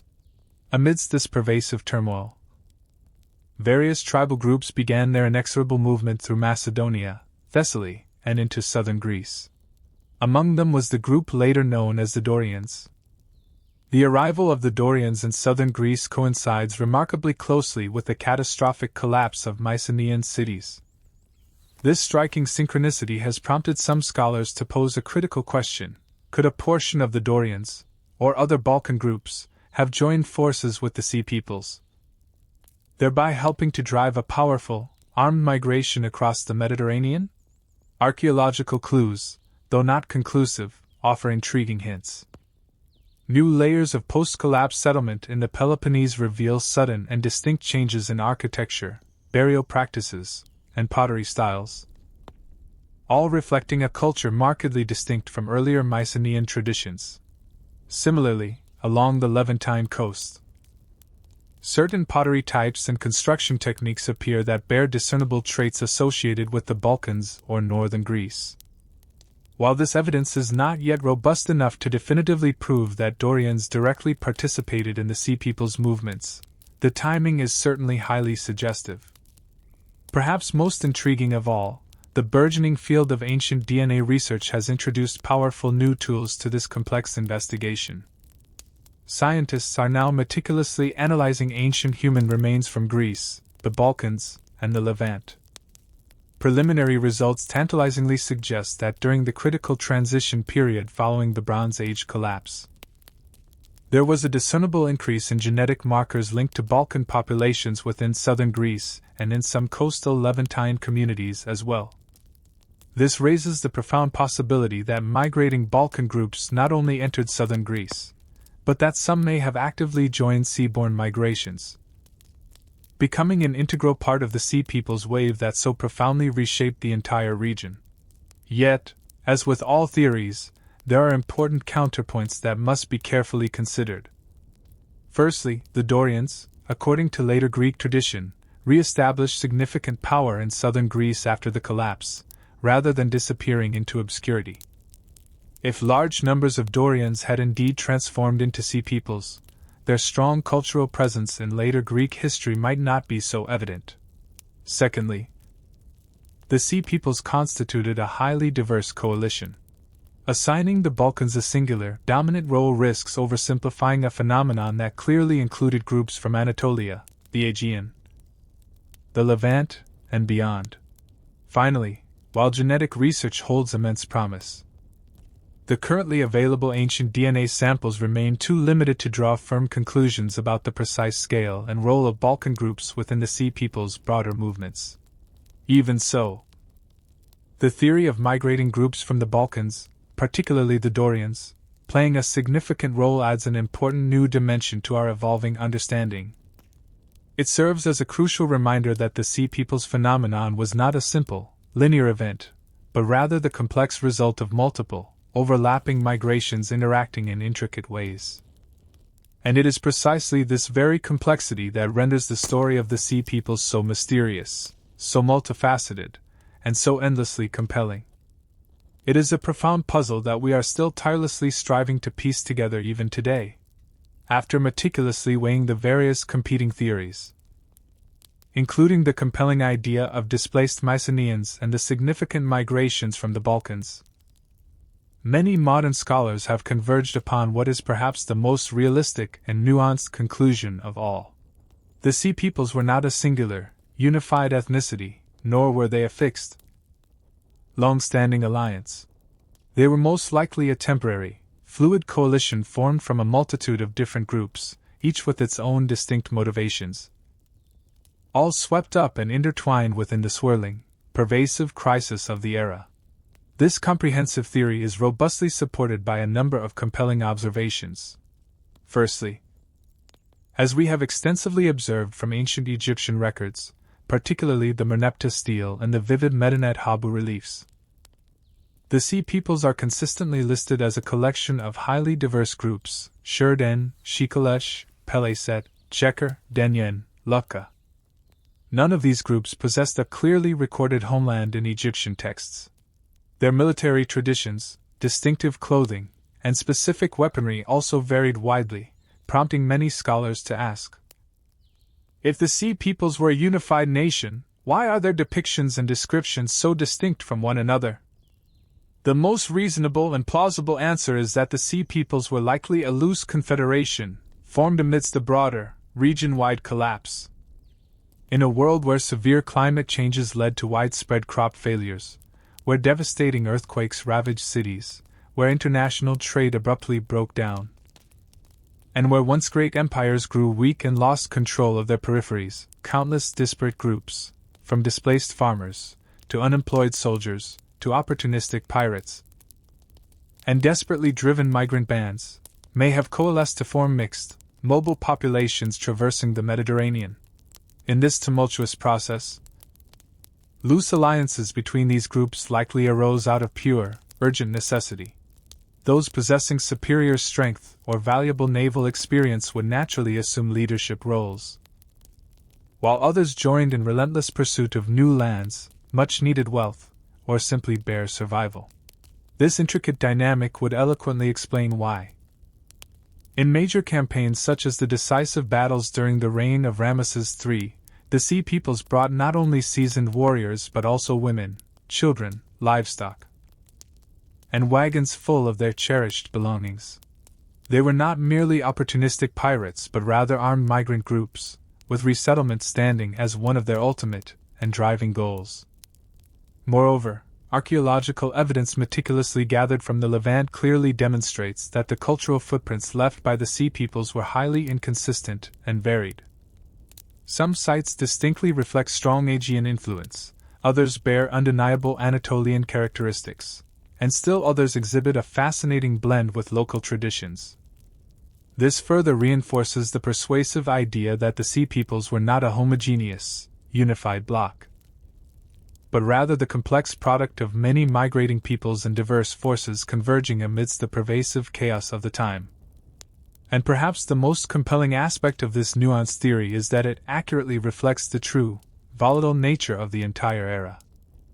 As the old world order irrevocably collapsed and once reliable palace systems tragically failed to protect their beleaguered populations, people had little choice but to relentlessly move. And in such an age of profound turmoil, military strength unequivocally became a critical means of sheer survival. Thus, from a complex patchwork of disparate groups, a loose Sea Peoples coalition emerged, part formidable fighting force, part desperate refugee wave, all relentlessly seeking places to endure and re-establish themselves. Such a fluid coalition could readily dissolve upon reaching new lands or evolve as circumstances dramatically changed, which helps to explain why their historical traces appear so fragmented and frustratingly elusive. For this reason, many scholars today consider the idea of a temporary hybrid alliance as the most plausible and fitting explanation, and also why the profound mystery of the Sea Peoples continues to stubbornly resist any final, simplistic answer. Of all the compelling theories meticulously surrounding the enigmatic rise of the Sea Peoples, perhaps the most profoundly persuasive is the one that squarely centers on the pervasive climate crisis. This theory offers invaluable insight not merely into the Sea Peoples themselves, but into an entire world that was fracturing irrevocably at its very foundations. Modern climate studies, meticulously combining intricate ice core analysis, precise tree-ring data, comprehensive lake sediment records, and detailed pollen evidence, unequivocally demonstrate that in the twilight years of the 13th century and throughout the entire 12th century BC, the Mediterranean and Near East experienced a protracted and devastating drought. These severe drought cycles may have persisted for anywhere from 50 to an alarming 150 years, profoundly impacting the rain-dependent agricultural systems of numerous regions. In the Levant, sediment cores reveal sharp and significant declines in rainfall, which, in turn, led to major drops in the production of essential wheat and barley. In Anatolia, meticulous tree-ring studies conducted on ancient pines vividly reveal years of stunted growth, a clear and undeniable sign of repeated crop failures. Meanwhile, in regions such as the Aegean and the Balkans, characterized by rugged mountainous terrain and inherently limited fertile soil, food shortages would have become even more dire and acute as the climate relentlessly deteriorated. Against this increasingly bleak backdrop, societies that had long depended on intricate trade networks and centralized palace economies began to lose their fundamental stability. As food became agonizingly scarce, prices skyrocketed uncontrollably, public unrest swelled, and the lower strata of society were tragically pushed toward utter desperation. With precious few options remaining, many groups were compelled to abandon their ancestral homelands, joining vast waves of mass migration. Yet, these groups were migrating through a world where much of the old political order had already catastrophically collapsed, and where the remaining fertile lands were now concentrated in scattered coastal cities or along life-giving river valleys. Conflict, under such dire circumstances, was all but inevitable. Moreover, in such an inherently unstable world, isolated migrant groups could not easily defend themselves. Thus, many chose to band together, forming armed coalitions capable of both valiantly protecting their members and ruthlessly seizing vital resources when necessary. And so, from desperate farming communities, unemployed soldiers, and displaced nomadic peoples, the complex alliances that ultimately became known as the Sea Peoples began to take their formidable shape. In this compelling view, the Sea Peoples were not the original, causative force behind the widespread collapse, but rather a direct and unavoidable consequence of the deepening climate and social crisis. Yet, as these migrating groups traversed the region, Their very presence inexorably accelerated the collapse that was already tragically underway. Cities were brutally destroyed. Vital trade routes were irrevocably severed, and desperate farmers were driven from their fields, thereby creating a spiraling cycle of violence and perpetual displacement. Archaeological evidence strongly supports this interpretation. Destruction layers found in cities such as Ugarit, Mycenae, and Pylos align closely with the known period of extended drought. And in the Levant, new populations conspicuously appear in the archaeological record precisely at the moment when palace networks and intricate trade systems were catastrophically breaking down. Many scholars today profoundly believe that this devastating combination of climate crisis and violent migration was likely the single most powerful driving force behind the multifaceted Sea Peoples phenomenon. A world that had once heavily relied on climate stability and the boundless prosperity generated by trade, once stripped of those fundamental foundations, could not help but descend into waves of pervasive violence and desperate migration. And in this calamitous spiral, the Sea Peoples were neither pure villains nor mere helpless victims, but rather the most visible and poignant symbol of an entire era tragically coming undone.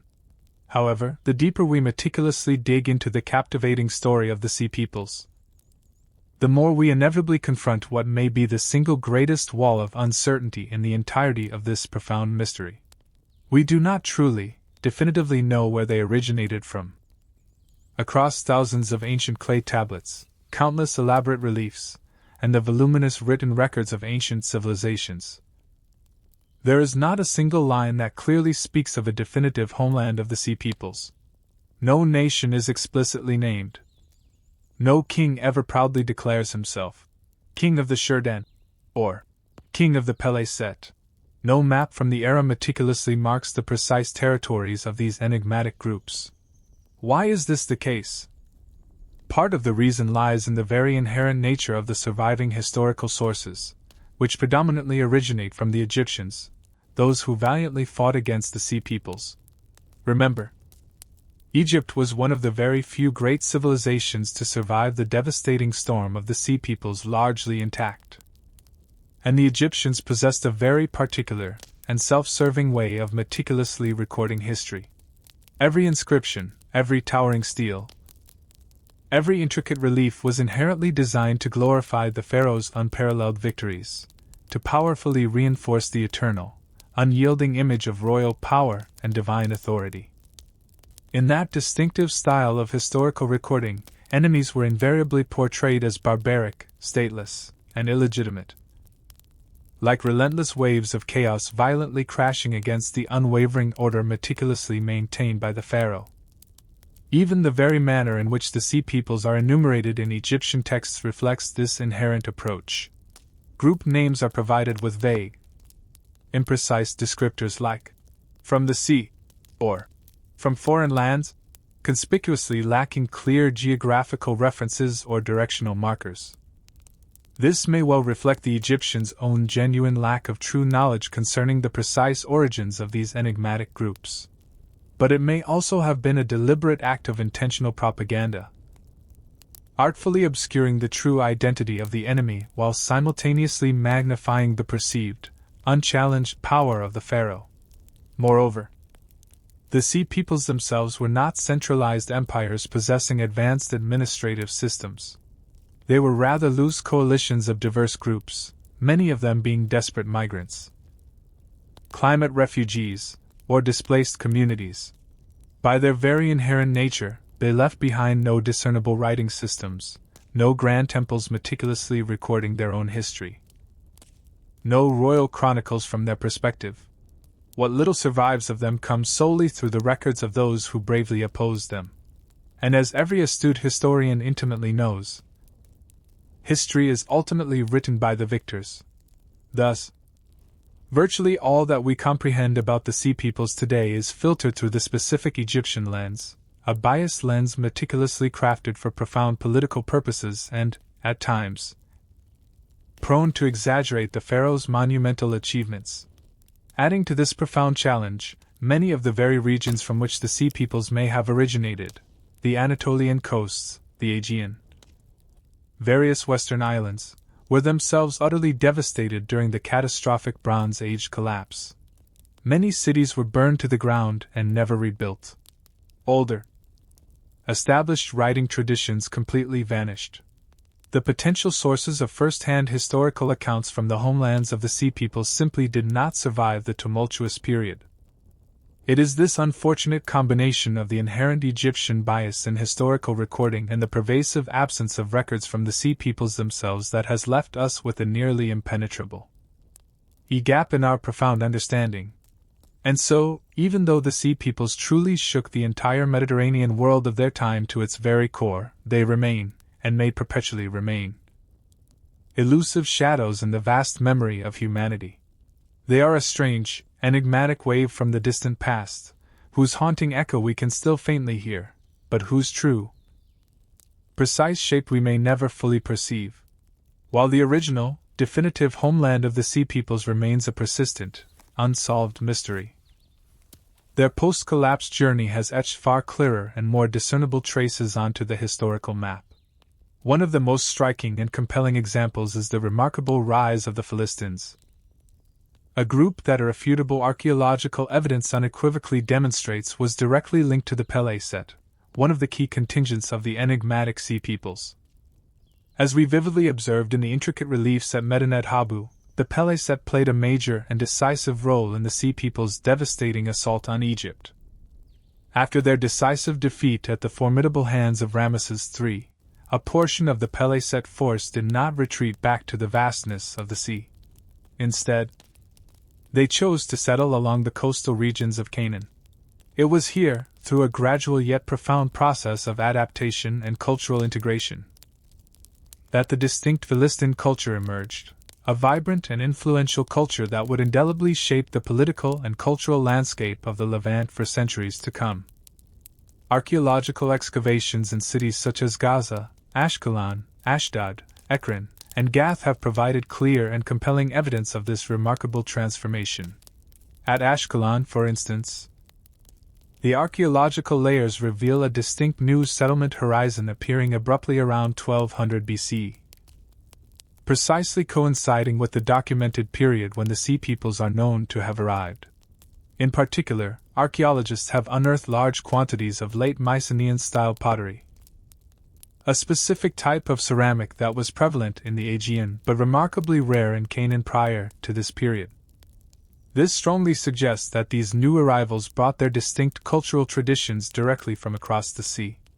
At Gaza, architectural styles and specific burial customs also strongly point to the clear presence of a community whose practices differed markedly from those of the indigenous Canaanites. What is especially fascinating is how the early Philistines initially retained many core elements of Aegean culture in their everyday objects, their architectural designs, and their sacred rituals. Yet, over time, they gradually blended into their new environment, painstakingly creating a unique hybrid culture that seamlessly combined their deep seafaring origins with strong local traditions. This fascinating evolution is particularly evident at sites like Ashkelon and Ekron, where later Philistine pottery developed its own distinctive style, no longer a mere imitation of Mycenaean forms. From a genetic standpoint, modern DNA analysis has further revealed that early Philistine populations carried genetic markers consistent with Western Mediterranean origins, powerfully reinforcing the theory that a segment of the Sea Peoples, specifically the Pele set, played a foundational and crucial role in the formation of this community. Thus, from what began as a tumultuous wave of violent migration, the Sea Peoples, or at least some of their constituent groups, successfully transitioned into stable communities that left enduring marks on the historical record. The Philistines would subsequently become a significant and influential force in the Levant, frequently clashing with the Israelite tribes, as extensively recorded in the Hebrew Bible, and contributing significantly to the complex political and cultural tapestry of the region. In this profound way, while most of the other Sea Peoples groups either dissolved or were assimilated, the remarkable story of the Philistines unequivocally demonstrates to us that the Sea Peoples did not merely destroy, they also, remarkably, created. And this, perhaps, stands as one of the clearest and most compelling examples of how profound crises can ultimately forge entirely new orders out of the very ruins of the old. After a portion of the Pele-set, an integral part of the Sea People's wave, successfully settled along the coastal regions of Canaan and formed what would eventually become the Philistine community. One key question has particularly intrigued scholars. Did Philistine material culture truly bear the distinct imprint of Mycenaean civilization? Modern archaeological excavations have provided a very compelling and affirmative answer: yes, and in ways both strikingly evident and subtly nuanced. The most prominent and extensively studied evidence originates from their pottery. In the earliest Philistine occupation layers at sites like Ashkelon, Ashdod, Ekron, and Gaza, archaeologists have unearthed a significant volume of pottery in the distinct style of late Mycenaean, specifically Mycenaean IC. This particular type of pottery is distinguished by its intricate geometric patterns, graceful spirals, undulating wavy lines, and intricate designs meticulously painted in vibrant red or stark black on a light background. This artistry stands as a hallmark of Mycenaean artistic mastery at the very twilight of the Bronze Age. Crucially, these pottery pieces discovered in Canaan were not imported from Greece. They were manufactured locally, unequivocally indicating that the artisans who carried this rich ceramic tradition had physically migrated and were actively producing their wares in this new land. This unequivocally points to a genuine movement of people, not merely the widespread dissemination of trade goods or artistic influence. Architecture also offers intriguing and complementary clues. At Ekron, archaeologists have discovered remnants of buildings featuring distinctive open porch designs, an architectural element with clear and undeniable parallels in late Mycenaean domestic structures. The kilns and craft workshops painstakingly unearth their employed techniques remarkably resembling those utilized in Aegean craft centers. Funerary practices provide further corroborating evidence. In early Philistine cemeteries, archaeologists have consistently found simple pit burials, sometimes accompanied by grave goods that distinctly reflected Aegean traditions, standing in stark contrast to the typical Canaanite practices of collective tombs or meticulously rock-cut chambers. Altogether, this accumulated evidence paints a vivid and coherent picture. In their earliest phase, Philistine culture bore a strong and unmistakable Mycenaean imprint, vividly visible in their pottery, their architectural styles, and their ritual life. But here is where the story becomes even more profoundly fascinating. Within just 2 or 3 generations, Philistine material culture began to evolve significantly. Mycenaean IC pottery gradually gave way to uniquely Philistine styles, featuring novel shapes and decorative motifs that eloquently reflected a dynamic blending of influences and local innovation. Architectural forms also began incorporating more distinct Levantine features, and burial practices shifted further toward prevailing regional norms. This compelling evolution suggests that the Philistines were not passive bearers of Mycenaean culture. Instead, they actively adapted, blended, and reshaped their cultural identity in dynamic response to their new environment, meticulously forging a distinctive hybrid tradition that respectfully honored their deep roots, while wholeheartedly embracing the complex realities of life in Canaan. Today, archaeologists often classify early Philistine culture, roughly spanning 1200 to 1150 BCE, as Philistine I, which is the phase where the Mycenaean imprint is most prominently visible. Later phases, Philistine II and Philistine III, mark the clear emergence of a distinctly Philistine identity, one more localized and richly adapted to their unique Levantine setting. In this profound way, the enduring legacy of the Sea Peoples was not merely confined to layers of ash and desolate ruins. It also flowed powerfully into new cultural currents, leaving lasting imprints that significantly enriched the complex historical tapestry of the Mediterranean. And the distinct Mycenaean legacy within Philistine culture stands as one of the clearest and most fascinating testaments to that complex and transformative journey. While the illuminating traces of the Pele-set, that specific Sea Peoples group who would eventually evolve into the Philistines, have been meticulously brought to light through diligent archaeological study, The ultimate fate of the other sea peoples remains far more obscure and enigmatic. And this is hardly surprising. As we have previously observed, the sea peoples were not a singular, unified ethnic group.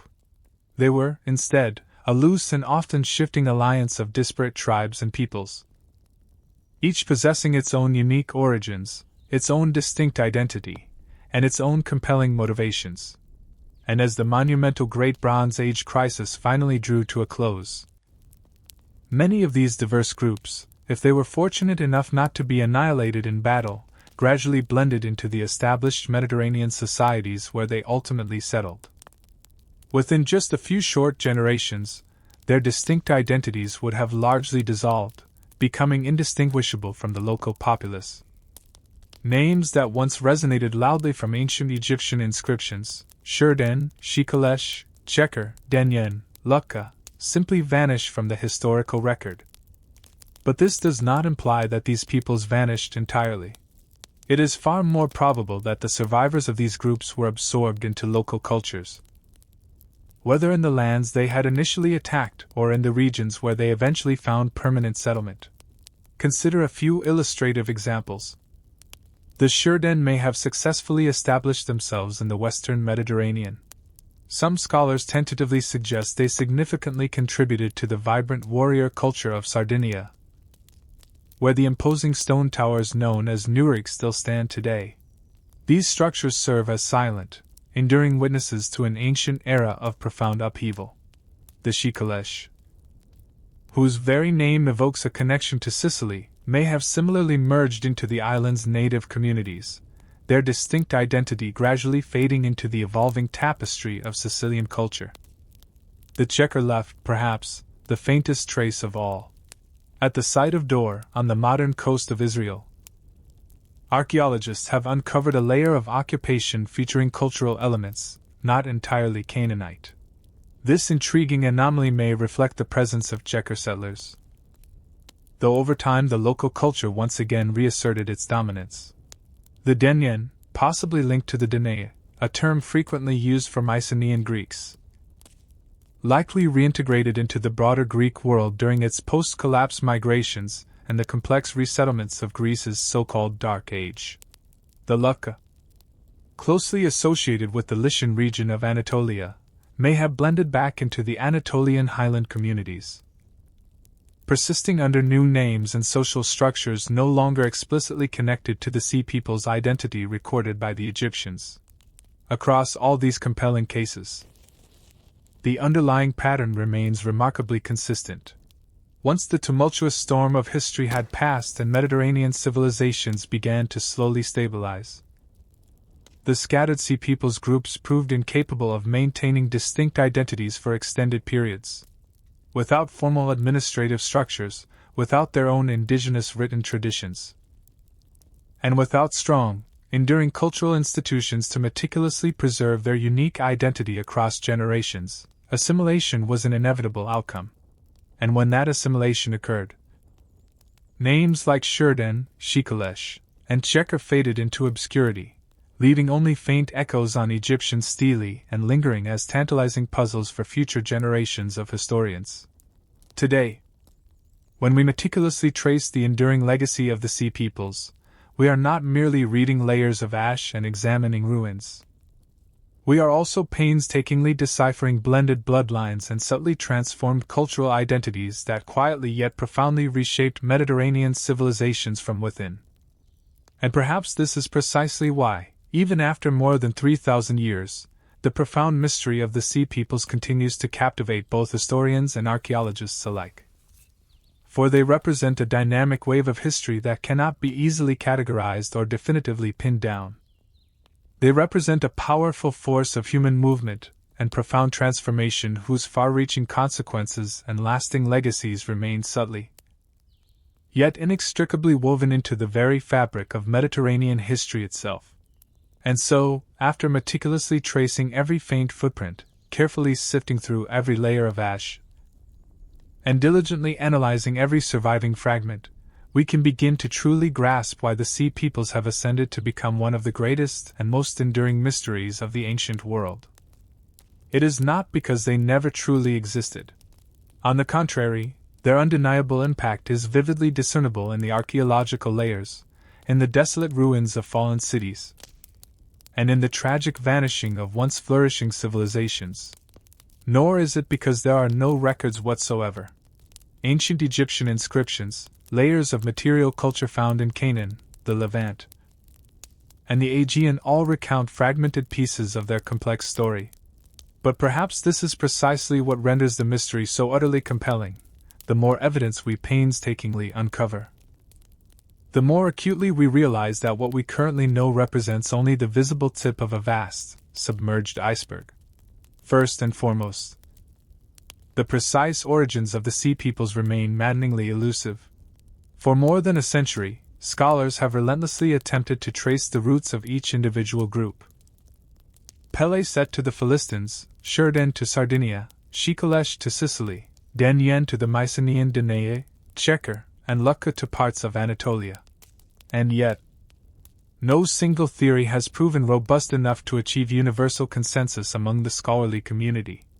Even in the ancient Egyptian records, the Sea Peoples are consistently described as enigmatic. Waves of invaders from the sea, or from foreign lands, conspicuously lacking any known nation, any recognized kings, or any recorded capital cities. This rendered them one of the most shadowy, ungraspable foes that ancient civilizations ever truly faced. Secondly, and critically, the Sea Peoples left behind no written history of their own. There exists no Sea Peoples Chronicle, no towering stele proudly recounting their victories from their unique perspective, no surviving texts that narrate their compelling story in their own voice.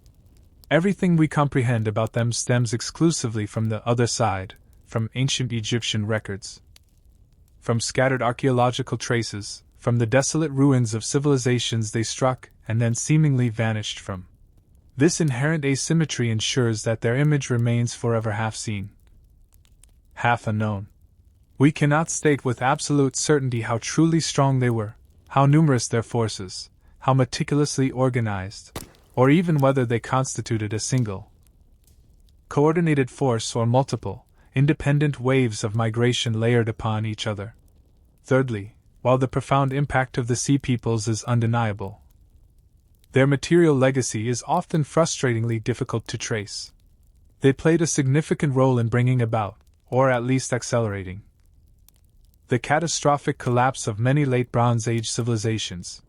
The formidable Hittites fell, the powerful Mycenaeans were utterly devastated, Ugarit was consumed by fire, and numerous Canaanite cities were either conquered or profoundly transformed.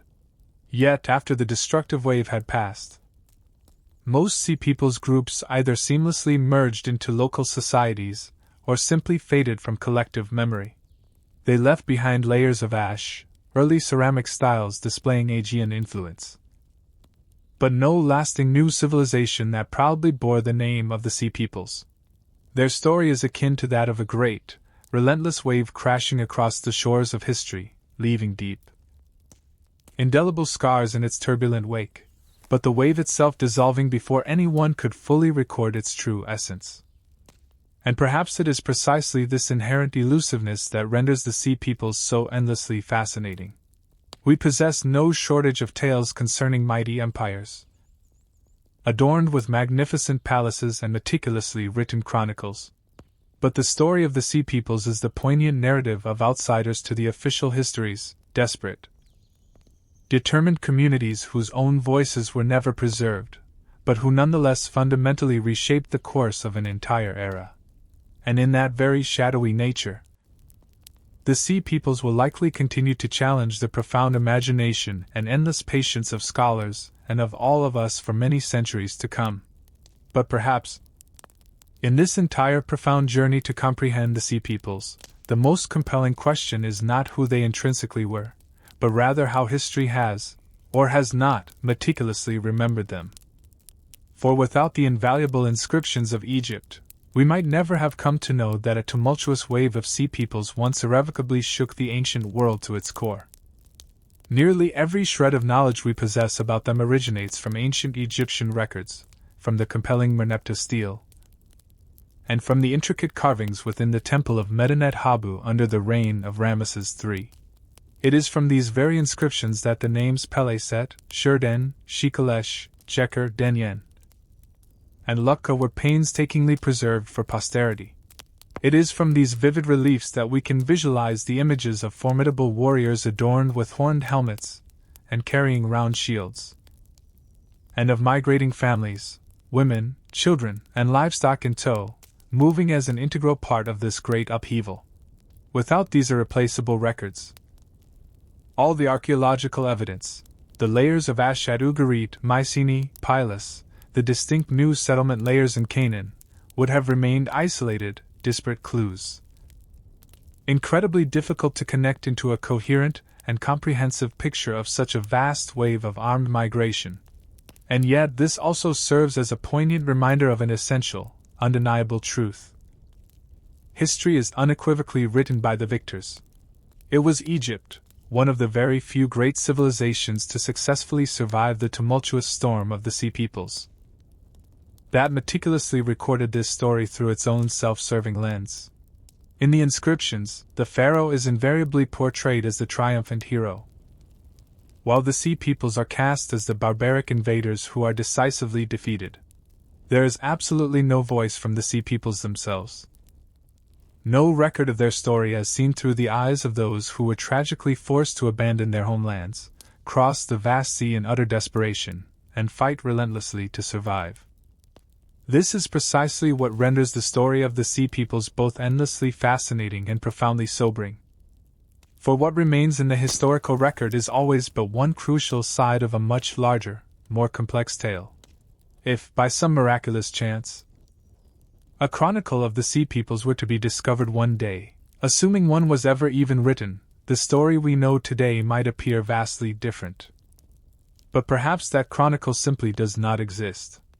The Sea Peoples, by their very inherent nature, were migrating communities, largely devoid of a strong administrative structure and lacking an enduring system of meticulous record-keeping. And in that profound sense, they are among the tragically lost voices of history. This, too, offers a larger, more universal lesson. How many other momentous events, how many countless peoples, how many untold stories once shook the ancient world to its foundations? But because no one recorded them from their own perspective, we will never truly know they existed. The Sea Peoples, by a stroke of fortune or perhaps misfortune, left just enough discernible traces in Egyptian stone for us to painstakingly follow their story today. But surely many other Sea Peoples, in the long, unfolding human story, have been swallowed into complete silence, leaving behind nothing but layers of earth and stone. And perhaps this is precisely what renders the profound mystery of the Sea Peoples endlessly compelling. For it is not merely their story, but a story about how history is meticulously recorded, how human memory is preserved, and how many vital voices have been irrevocably forgotten along the way. And as our compelling journey reaches the final lines of the story of the Sea Peoples, perhaps an even larger, more profound question lingers in the inquisitive mind. If not for the invaluable inscriptions of Egypt, we might never have even known that the Sea Peoples had existed at all. So, how many other pivotal chapters of human history, how many vibrant communities, how many advanced civilizations, how many untold stories have been completely and utterly erased from humanity's collective memory? The layers of earth we meticulously uncover today reveal only the smallest, most fragmented glimpses of the past. The written records that miraculously remain are the powerful voices of the select few civilizations that managed to painstakingly preserve their own history. Behind every meticulously carved stone, every broken shard of pottery, every line intricately etched into temple walls, lies a vast, unfathomable ocean of things unknown, and perhaps ultimately unknowable. And this is precisely why the enduring journey of exploring history never truly comes to an end. For history is not only what we know, it is also what has been tragically forgotten, deeply buried, or never recorded at all. The Sea Peoples offer one of the most vivid and poignant examples of this profound truth. They were an anonymous, yet powerful wave that irrevocably reshaped the political, economic, and cultural map of the entire Mediterranean. And yet, their very identity has all but faded into the shifting sands of time. But they are not the only ones. If the sea peoples could shake an entire age. And yet today we still do not definitively know who they truly were. How many other profound stories have been completely lost, leaving absolutely no trace in the written records we now possess? Perhaps somewhere in a distant, forgotten land, beneath layers of earth yet to be unearthed, crucial clues still lie hidden. Fragments that could forever change the way we comprehend the past. And perhaps through conversations like this, through every video and every story we share, we can help to keep these vital questions alive, so that history remains not a closed book, but an ever-open door to exciting new discoveries.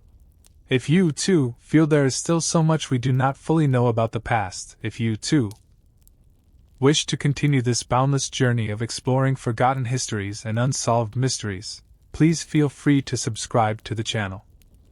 It will be your invaluable way of staying connected to the profound journeys ahead, to stories that just might fundamentally change the way you perceive the entirety of the human story. Because this journey, much like the history it explores, will never truly come to an end.